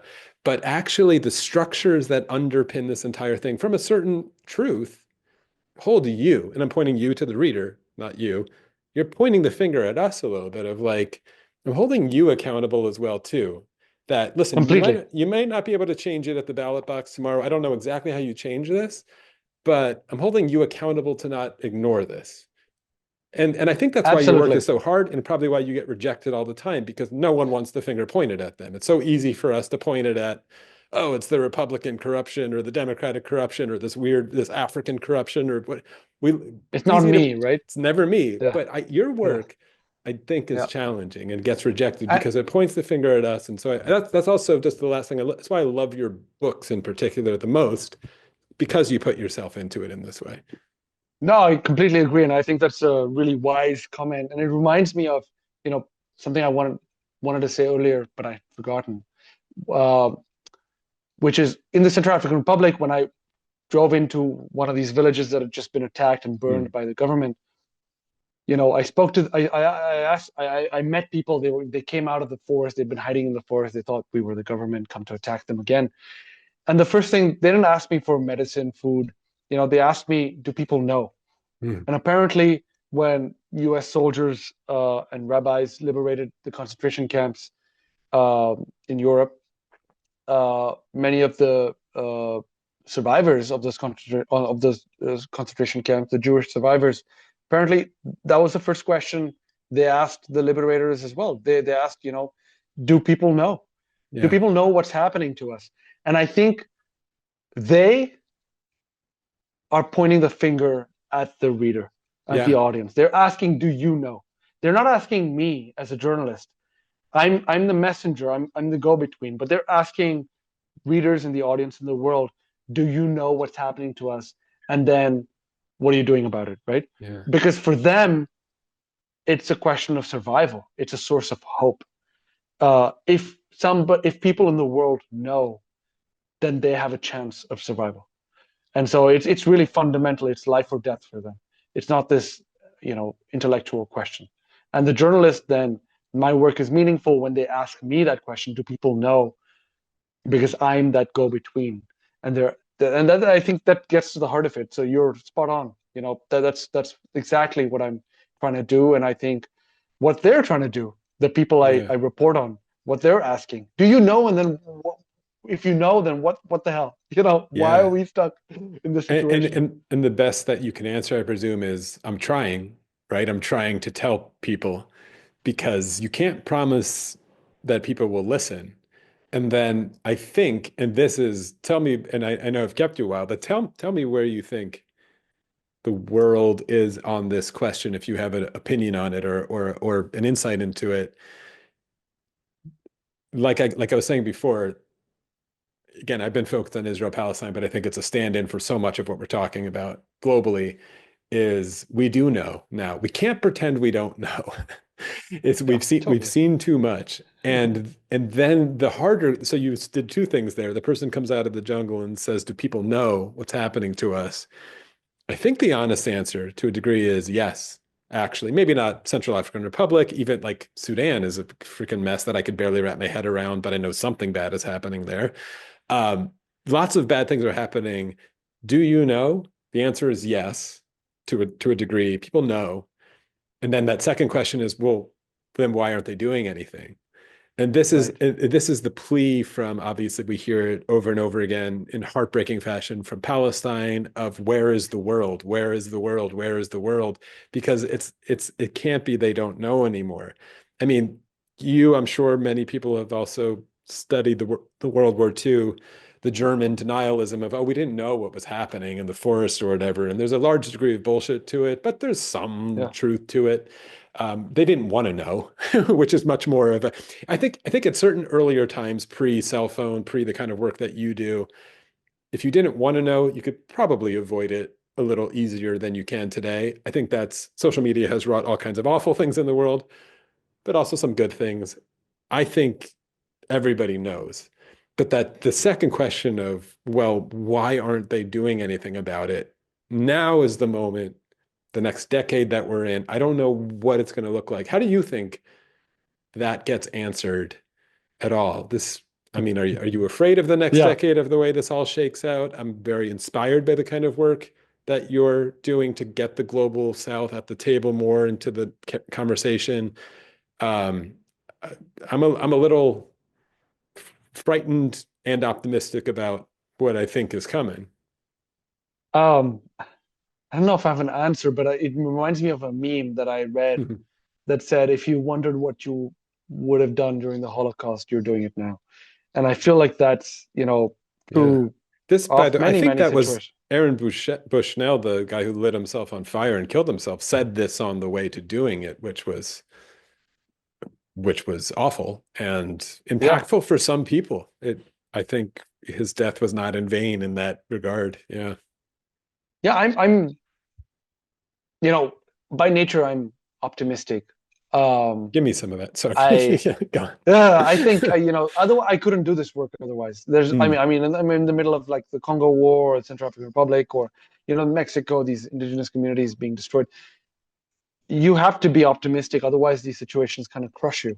mm, You have to believe that it's worth writing the story of the 300 Spartans who fought against this huge army, and that story will echo through time and inspire people to do the right thing. You have to believe that. That's the power of the story. I think when we're gone, what's left of us often is our story, and as journalists, we have a lot of control and power for whose story gets told, what stories are important, which stories live on.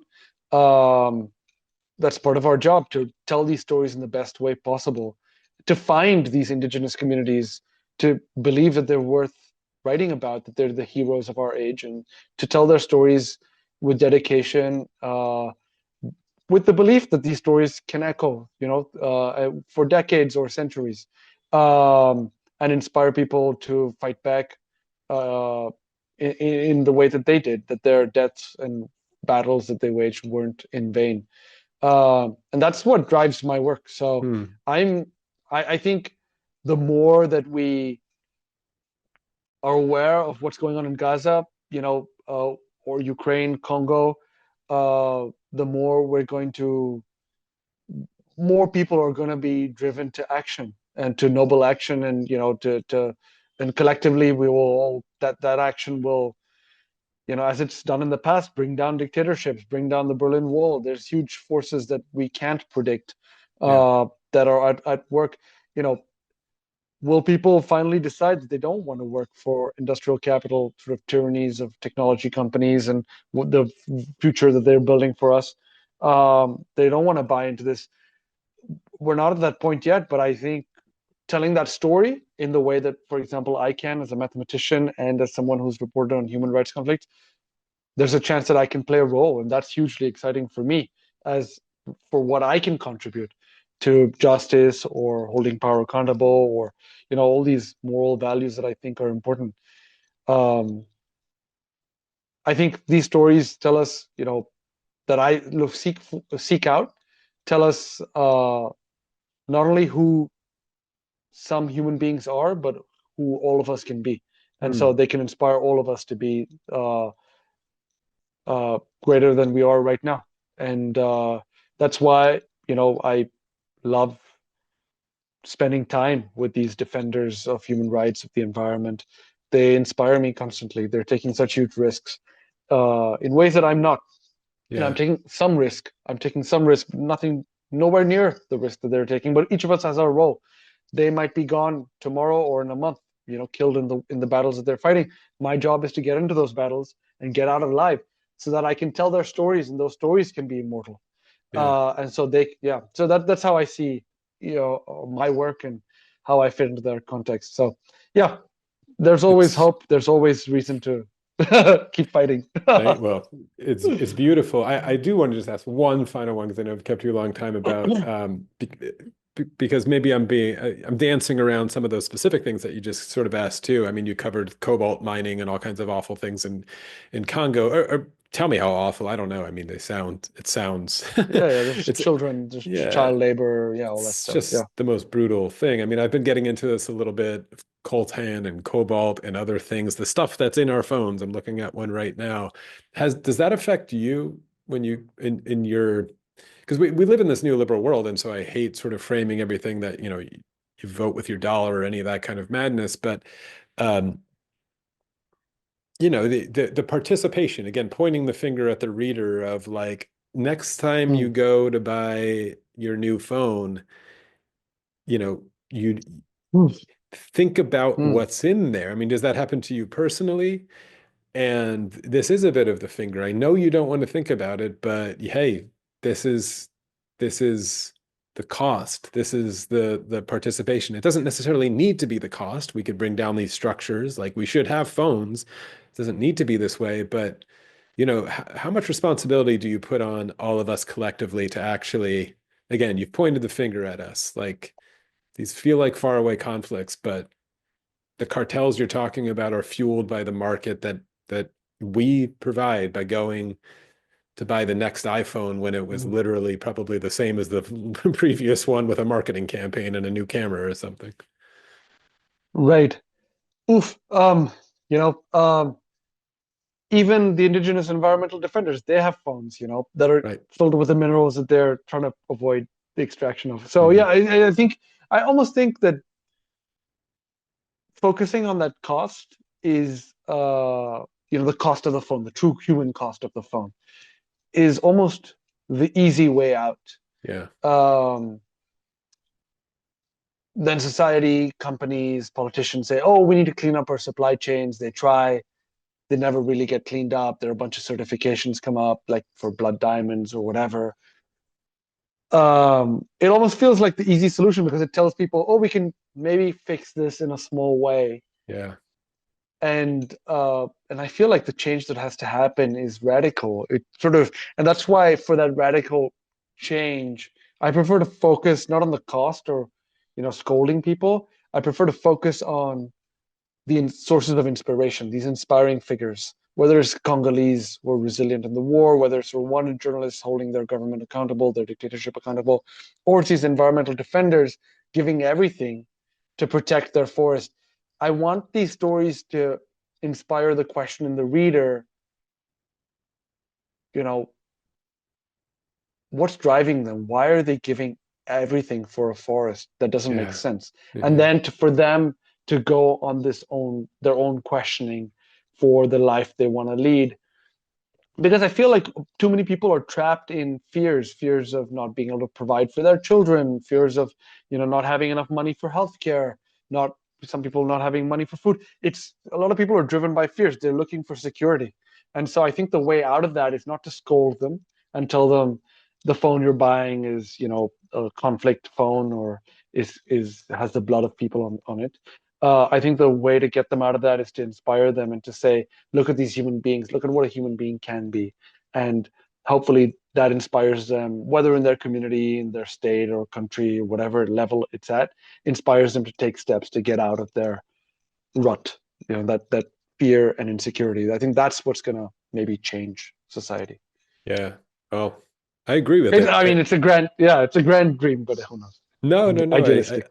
I completely agree with it. I'm totally with it. I mean, I'm interested in the psychological and philosophical encounter with our consumer goods and why the diamond gets, it's gets a certain um, stain to it with blood diamond and why the cobalt buried deep in the phone you just tend not to think about. And Trump wants to buy Greenland these days, and that's not just because he wants to, there's a lot of resources there and lithium for batteries and all kinds of things. And the, you know, the, these questions of the relationship between our comfort and our material goods and our material gains and the violence that you cover on the periphery, I think just you grabbing it and putting them together as much as possible, not to scold people, but just to hold to account, like you keep saying, hold this power to account. The power structures of the world are the ones that actually I'm interested, just the way you were talking about there, of holding to account.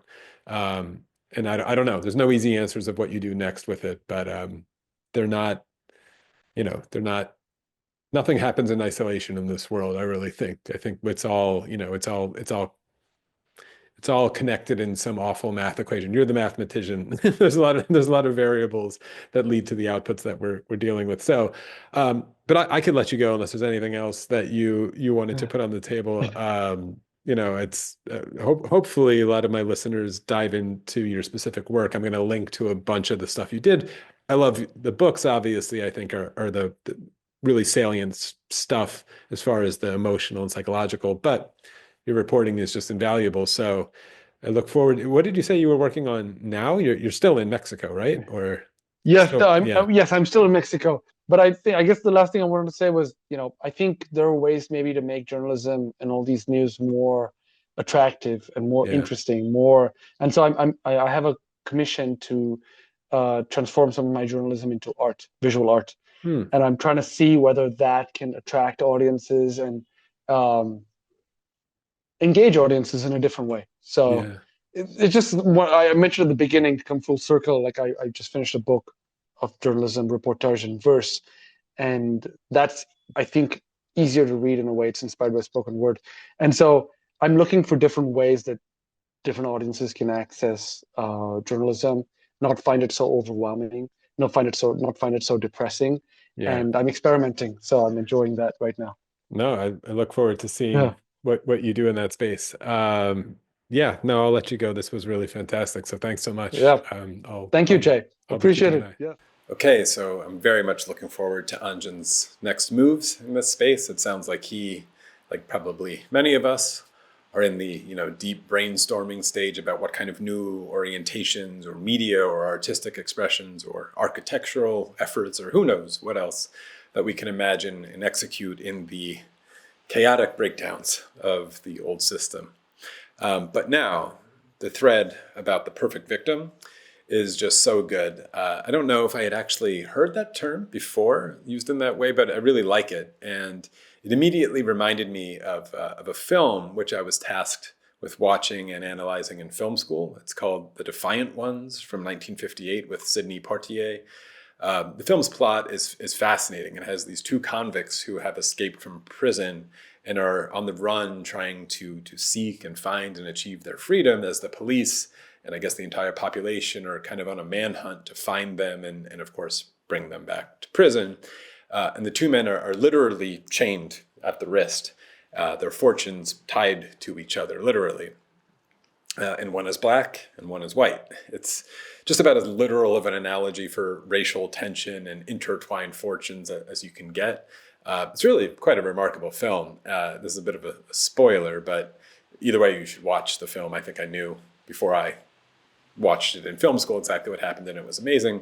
So at the climactic scene at the end, there's this real chance to succeed for the men and to achieve freedom by hopping on this moving train, which is going to take them away. And the police dogs are chasing them. It's really, going to be a really close call here. And the white man, he's been injured in a previous scene. And by this time, they've broken their chains between them. You can watch for how that happens. So they could actually separate here. And Sidney Poitier's character, the black character, he hops on the train. He gets on the train. He's set. He could just ride off to freedom, but he realizes that his companion, the white guy throughout the film, who has kind of been pretty racist and shitty to him basically throughout, although he's had a few moments of reflection or having that prejudice kind of challenged in interesting ways. He's conflicted, I suppose, about his complicity in the racist systems, which have led the two being in such different situations there at this climactic moment. Anyway, he's wounded and he's trying to run and chase and catch up to the train. And Portier reaches his hand out to grab him and pull him onto the train and save him. But it's like just out of reach there. And you realize that there's going to be this moment, this choice where he could just say, F it, I'm safe, pull his hand back and, say, see ya, I've got my freedom, sorry, bro. Or, and this is what he does end up doing, actually jumping from the train to lay down in this field by the train tracks with his buddy and comfort him and not leave his side as we hear the police dogs approaching. And, their effort, of course, to escape and find freedom is failed. It's unsuccessful. And so he sacrifices his own freedom for, I don't know, a kind of loyalty to someone who really, maybe had not earned it. Anyway, this train scene, it's pretty famous in film studies.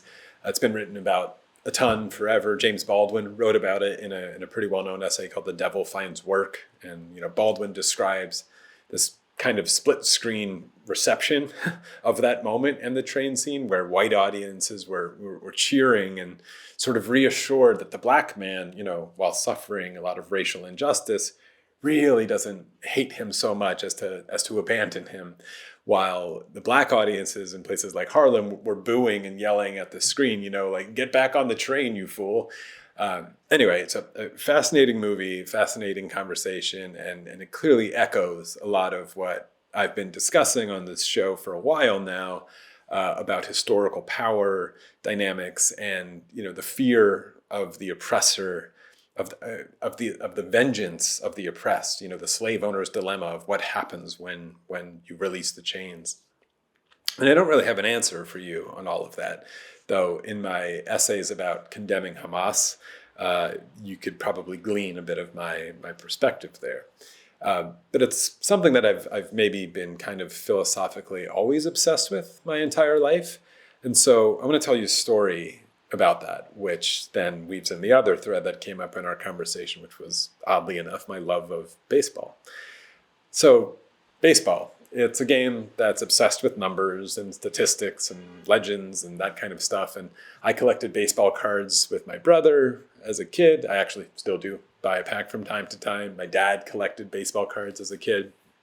In the back of a baseball card, it's like nerd heaven. It's just numbers and statistics and trends and graphs. And it's definitely not a game for everyone, but for math geeks, there's actually a lot there to analyze and evaluate and predict performance and all this kind of fun stuff. And, I think even for the novice, you can imagine that the number of home runs a player has hit is a pretty big statistic. So, it's the best hit that you can get. So getting the most of them is obviously awesome. And so growing up, every baseball fan knew what certain numbers meant, like 61 or 714, that's Babe Ruth, or 744, Hank Aaron. Now the kind of tainted 762, it's Barry Bonds. You don't even know that number as well because of the taint in it, because of the steroid conversation. But anyway, I knew all these numbers as a kid, and I guess I still do. And so one time my father, who was also rather baseball obsessed, took the family to the Baseball Hall of Fame. It's a museum for the game. It's a fun time. And the best players ever get elected into it by a group of writers every year. Every year there's a couple who get in. Anyway, there's busts of all those players along the wall there with little write-ups about who they are. And I think I was probably like 12 years old or so on this trip. And of course, I thought I knew every name in there. I was a baseball-obsessed kid, and I was having fun looking at the ones maybe I didn't know who might be a little older. And then I saw this one plaque, and it was a guy named Joshua Gibson. And I was reading the plaque, and it said that he may have hit 800 home runs, perhaps up to 1,000. And I was like, wait a minute. That's more than anyone ever. I know all of their names. How come I don't know who this guy is? What the heck's going on here? And of course, you keep reading the plaque and you realize that, of course, Joshua Gibson didn't play Major League Baseball. He played his entire career in the Negro Leagues. Okay, so quick history lesson. Before the 1950s, baseball, as well as all American sports, I think that I know of, the major ones, were segregated. So no blacks allowed in Major League Baseball. And so there was an entirely separate league called the Negro Leagues with teams all over the country. And the two leagues were just entirely separate entities. So guys like Babe Ruth, they only ever played against white players. And this was kind of the way things were for decades with sports like this. The conditions were worse for the Negro Leagues, though it was a vibrant league and fun, and there was fame, but the pay was lower, about a quarter lower, even a little less as far as the numbers I could tell. Their fields weren't as well kept. There's stories of Negro League teams and white teams sharing the same stadium, actually, of course, on different days, but the Negro League players were not allowed to use the showers at the stadium and in the locker rooms, and instead had to bus over to like the YMCA in town before and after games to prepare, like this absurd kind of situation. In fact, the team that Josh played for his entire career, well, most of his career, the Homestead Grays, had to do that, even though they played in the same stadium as the white team, the Pittsburgh Pirates, who still exist. Anyway, I got pretty interested in this entire story about Josh Gibson and the entire story of the Negro Leagues. And then, in particular, the morally fascinating events around desegregation, when the white leagues began to slowly allow black players in, which eventually led to the disbanding and folding of the Negro Leagues, which officially ended in 1958. And even saying it that way is already kind of morally fraught, right? Like, why didn't it go the other way? Why wasn't it that the black leagues allowed white players in and then the white major leagues disbanded? you could probably see the interesting analogies here to geopolitical situations where the money and power and influence, was centered. And then, of course, what was really being asked of the white leagues to do. So I'm glossing over just, incredibly interesting details here, like how in the winter, many players would go down to Puerto Rico or the Dominican to continue playing and stay in shape in the off season. And those leagues down there were integrated. So the white leagues were separate in America from the black leagues, but players could actually compete against each other freely in the islands just a few hundred miles off the coast in the off season. Anyway, it was super interesting stuff. And to completely oversimplify the story of the desegregation of baseball, the conversation about it really began to pick up in a major way near the end of World War II. Of course, there was always people pushing for it earlier and plenty of opponents as well. But this kind of powerful argumentation began to emerge as veterans were returning home in the mid-1940s. And so many of the American and Allied forces fighting for their lives in Europe were doing so alongside racially integrated units. Or even if the units themselves were still pretty segregated, they knew that they were relying perhaps on a majority black unit fighting up ahead of them or in another trench or whatever. So this kind of absurd moral clash would happen with someone who might get back home to the States as the war was ending and be like, gee, we fight and die alongside each other in a war, but we won't let them play on the same sports field as us over here. And so that argument and the moral truth of it began to really, I think, pick up steam and start kind of winning the day.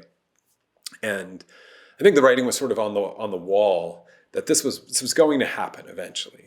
The morality was just too obvious. So the desegregation of the sport was really going to happen. And then the question really was how exactly would that go? And again, glossing over just a lot of the really juicy details of all of this. But there was a journalist by the name of Wendell Smith who ends up playing a crucial role in this process. He's actually a pretty interesting character himself. I think it was his grandfather, maybe his great-grandfather, was actually a house servant to the Ford family. That's the Henry Ford fortune family. And after emancipation, he was just a very small sliver of black families who were sort of decently set up financially because of just that random, luck in quotes, of course, of the situation of his ancestors, of whoever they happened to work for. So Wendell enjoyed a kind of, strange privilege that he was very aware of. He was actually the first black graduate of West Virginia, I think West Virginia State University, for example. He was also a pretty good baseball player there, apparently. But he pursued a career in journalism, and he was writing the sports section for one of the most important black newspapers in the country, the Pittsburgh Courier. Anyway, this guy, Wendell, was basically one of the very few people who could sort of bridge the worlds between the white owners of Major League Baseball, who mostly were still pretty racist jerks, but who now were feeling a growing amount of public pressure on this desegregation question, and the Negro Leagues, which Wendell knew inside and out and was covering every day. So, basically when white owners decided that they were going to, hold a tryout for some black players to see if they were good enough to make the team, Wendell was often the guy that they would call to basically select and recommend, who should be looked at. So Wendell was sitting in a pretty fascinating seat of history, and I think he knew it. And, there were more and more tryouts being held by owners, and honestly, most of them were just for show. They were just kind of bullshit, just to kind of quiet the public. They didn't end up offering contracts. It was sort of to pretend that they were really interested in this thing, so that was frustrating. But there was a tryout like this set up in Boston, actually, with the Red Sox team after a city councilman named Isidore Muchnick threatened to reinstall an old Revolutionary-era law banning baseball from being played on Sundays in the city of Boston unless they held a tryout for black players.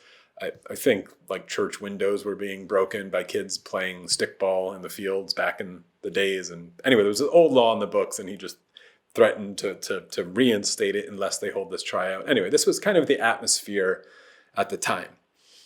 So meanwhile, Josh Gibson was just an absolute legend in Negro League baseball. I haven't really told you anything about his story yet, but it's really like Shakespearean level tragedy. So his family came from Buena Vista, Georgia. So that's where he was born. And his father went north to Pittsburgh when the steel industry started to get going to make a little money. And eventually the family followed. So I think Josh went to Pittsburgh when he was about 10 years old, just kind of escaping the Jim Crow, post-slavery, super racist, not a lot of opportunity South. And like a lot of families, black families, moved to the factories in the North. And Josh was just a big, strong, good-looking kid who had a real knack for just hitting the crap out of baseballs. So he rose through the industrial leagues, and he meets a girl named Helen at 18 years old. He marries her. She gets pregnant with twins. He gets recruited to the Homestead Grays, which was it's like the Yankees of Negro League baseball at the time. There's a lot of legends exactly about how he first entered the team. But anyway, the kid was like on top of the world, and then it just started to crash for him. So Helen, at 18, his young wife, dies giving birth to those twins. And they're named Josh and Helen after the two of them, so Josh Jr. and Helen Jr. And he was, very early on, starting to feel this tug between a family that he didn't really know how to take care of and the time that he had to commit to baseball, where he was just in this atmospheric rise of being really good at it and trying to make money and send them to the kids. So there's strife between him and his widow's sister, who ends up kind of taking on the responsibility of the kids. He's just being pulled in these two different directions, especially then as talk, as I mentioned, of desegregation begins to pick up. And he has this legitimate dream and chance of being able to play in Major League Baseball, play against the best in the world, not just make more money, but as a competitor, an athlete, you want to play against the best. And Wendell Smith, that journalist, absolutely knows who Josh is, has been covering him, and knows he's just, an absolutely insanely good athlete who would crush any baseball thrown by anyone of any color. And this is just, really like Shakespearean level again. So Josh starts suffering from crippling headaches at some point in this career. And he doesn't know exactly what it is, and he tries to ignore it. He tries other chemical methods to help it, who he gets introduced to. Still semi-estranged from his children, and he finds out that he has a brain tumor. And he's kind of given this choice, this question, where it could be a very risky surgery, could be tried, which might turn him into a vegetable. He might never play baseball again, or not. It could succeed, or it could kill him, or he could just try to deal with it and cope with the pain and hope it somehow doesn't kill him too early. In that period, his methods to cope with the pain increase. I mean, I don't know all of the details here, of course, but the stories about how he would play a doubleheader, probably hit like 4 home runs, be the best player in the game, and then immediately go sit in a dark room for hours to just try to deal with the pain, because apparently there was light sensitivity with it. It's just like brutal stuff. But he keeps this information, this diagnosis, secret of this tumor, because the conversation about desegregation just grows even louder and louder and seems to be getting more real by the day, because there's this one owner, and his name is Branch Rickey.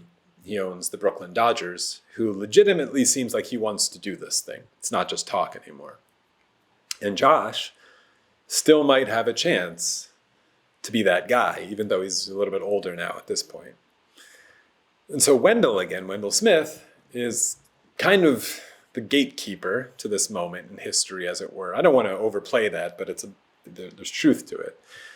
And there's a ton of candidates out there who might become, the guy. And then there's this one player, this young guy, good-looking kid, really good English, doesn't speak with an accent. He went to UCLA. He's really stylish, really good vocabulary, calm demeanor, and his name is Jackie. It's Jackie Robinson. Okay, so I'm trying to be a bit overly dramatic here. I actually did write a screenplay about Josh's story, which really deserves to be told. I hope one day it finds the right connections to be produced. But this kind of perfect victim dilemma is really on the table. You could hear me surfacing it here and why maybe I'm so attracted to it. So you have Josh Gibson, a guy with apparently sometimes an angry temper. The stories about him getting in fights with maybe racist hecklers and fans who, fans in quotes, of course, who would show up at their games when they would play in the South. The KKK would show up at their games sometimes, attack the bus. The stories are pretty wild from this time. He doesn't always take that so well. Like, he'd be down for a brawl anytime. Also, a bit of an absentee father, potentially taking drugs and maybe drinking too much, which all, of course, could be explained as, pain relief for a medical situation, which he also hadn't wanted to be public information, so the perception may have been off. But also clearly just an otherworldly baseball player. No one would doubt the talent, right? And then you have Jackie Robinson, and let's just say a very digestible, maybe perfect victim. And to be totally clear, also an absolutely incredible ball player and human as well, as far as anyone can tell. This is no shade about Jackie Robinson. But talent-wise, there's at least 50, maybe 100, 200 names that I could tell you who played in the Negro Leagues who would have immediately been among the best players in an integrated league. And then Wendell in a bit of a driver's seat. And this consideration of how these guys would react when they faced the inevitable racist bile that would be thrown at them from the stands, who would fight back and who would just sort of take it and maybe politically navigate it and forgive and say the right thing. And again, I'm being dramatic and poetic here for the sake of a clear moral dilemma choice, which storytellers and filmmakers do all the time to a degree to sort of clean it up and isolate these things. And so Jackie Robinson is somewhat anointed for the role. He's selected. Branch Rickey loves him, of course. And he signs the contract with the Brooklyn Dodgers. And he's set to become the first guy to break the color barrier in Major League Baseball. And that signing of the contract kind of opens the floodgates. So pretty soon more players are offered contracts one by one. I mean, the Dodgers winning the World Series and Jackie Robinson winning Rookie of the Year probably accelerated the process. I mean, sports has this way of maybe helping people overlook their racism if you could just win a lot of games. And of course, then, as an owner, it also increases the value of your franchise the more they win. So, there were a few racist owners who held out long after 1947, which is when Jackie actually first played in Brooklyn. But by the mid-1950s, the Negro Leagues really couldn't sustain a good game with all of their best players being signed by Major League Baseball, and it faded into history. So anyway, so Jackie signs that contract with the Brooklyn Dodgers minor league team first, of course, which plays in Montreal, and that is in late 1945. So he plays well in the minor leagues. It takes him about 2 years to get to the major leagues, but he signs that contract in 1945, and more players are getting offered deals. And Josh Gibson is not one of them. And then just 4 months before Jackie Robinson would walk onto the baseball field in Brooklyn, New York, and walk into the history books, Josh Gibson stumbles into a movie theater in Pittsburgh, his health deteriorating, probably his mentality also deteriorating. He would often go to theaters because of the dim lights, like I said, relieved the pain of his tumor. And he made his way into the seat, and the lights dimmed to start the film, and Josh never woke up. And so he died. And Jackie, a few months later, went on to become Jackie Robinson, right? His number, 42, is retired throughout all of baseball. There's a day when the entire league wears the number in his honor. And all of this is deserved, of course. There's a film about him. It's called 42 by that name as well. And he is a hero, right? He's a legend. And Josh Gibson was buried in an unmarked grave in Allegheny Cemetery, estranged from his family, though he did try to reconcile with his son, Josh Jr., later in life. The unmarked grave was later marked with a simple plaque in, I think, 1972, when a few Pittsburgh Pirates players, led by Willie Stargell, raised some money to get this done. So the search for the perfect victim, the right kind of resistance, the non-violent solution, I think is something I've always really been interested in, this dilemma. And I think it's always been important to me to push back against the simplicity of it all, something like the Jackie Robinson story, and to emphasize that it creates real victims, right? There's real tragedies, real costs, real losses for everyone. Not everything is fixed when you find this. And I understand the difficulty of the dilemma for someone like Wendell Smith, who, by the way, went on to play an important role in the desegregation of American football, in boxing as well, I think. You make this consequentialist calculation. You wonder how it would have gone if Josh Gibson or any other, let's say, imperfect victim was ushered into that moment of history. Would that have, scared off the public and other owners of the idea of black players in Major League Baseball for another decade? Was it more important to find the acceptable victim, the perfect victim in Jackie Robinson, in order to keep that door open so everyone else could walk through quickly? And I don't know. I'm not here to answer those questions, but I guess when I think about the state of the world at the moment and dive more deeply into history than I ever have as I've been working on my book, I'm always attracted to look past the name that I know, right? To see what came before, what was deemed a little too explosive and scary to allow. The white leagues, called Major League Baseball, they got to dictate to a degree how this whole story would go, right? How they would tell the overcoming of their racism and segregation. And like Anjan said, you can't fact check what you choose to omit. And when I, as a young baseball fan, realized that someone like Josh Gibson was at least attempted to be omitted from the story, I, like I always do, started to ask questions about it. He, by the way, was inducted into the Hall of Fame in the 1970s, along with Satchel Paige, who was also a Negro League player who played in the Major League. So Josh officially became the first person ever inducted into the Baseball Hall of Fame without ever playing an inning of Major League Baseball. But it took all those decades, and I'm glad they did it so I could find it. So I'm really excited about the kind of things Anjan was talking about the Global South being able to empower itself to tell its own stories. I mean, there's no damn good reason why we travel to an airport anywhere in the world and probably see BBC World News on as somewhere, like by default. Why is it not the case that we have, Botswanan news service telling the global news about what's happening in Panama, for example? I mean, we're losing way too much by not changing and challenging these global dynamics. And people often ask this question, right, of where is the Palestinian Nelson Mandela? And of course, it's an infuriating question because there are and have been plenty of them who are jailed, silenced, and killed by Israel. I'm sure we can name several right now, Barghouti, et cetera. But it's also kind of a flawed question to begin with, right? The response should be, does there need to be one? Was that really what was needed for you to know that the apartheid regime was immoral and should be dismantled in South Africa? Did you need that person? Did you need that argument? If Gandhi hadn't existed, would you still be in favor of British rule over India today and still asking this question? You're just waiting for him? If Jackie Robinson hadn't been such a swell guy and so clean cut, should we still have segregated leagues in baseball? The Global South has no obligation to make the Global North feel safe and to ask for permission so they can gently construct a comfortable narrative to absolve itself of its sins. No.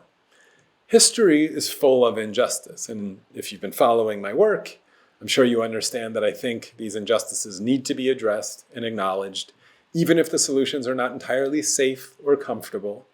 But this habit of demanding the perfect victim must exist is a game I think the Global South is really growing tiresome of. I've had the interesting experience of getting the chance to walk through some pretty impoverished African ghettos in my life. And I've made these walks alongside other Westerners who were doing it for the first time for many of them. This is actually a still from a film, the film I mentioned about Uganda baseball, with a group of ball players from Vancouver who are actually doing that walk right there for the first time.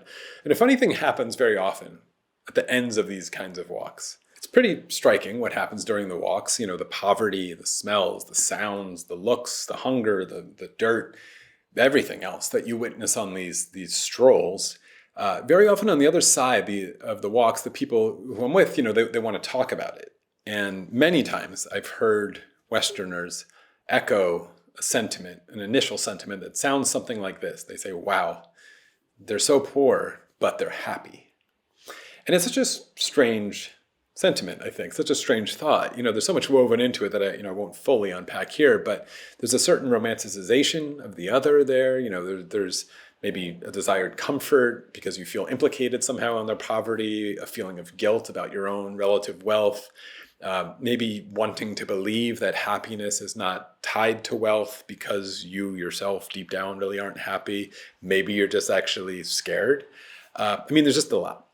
But there's also this feeling and this idea of the perfect victim too, because really the sentiment, they're poor but they're happy, is bullshit.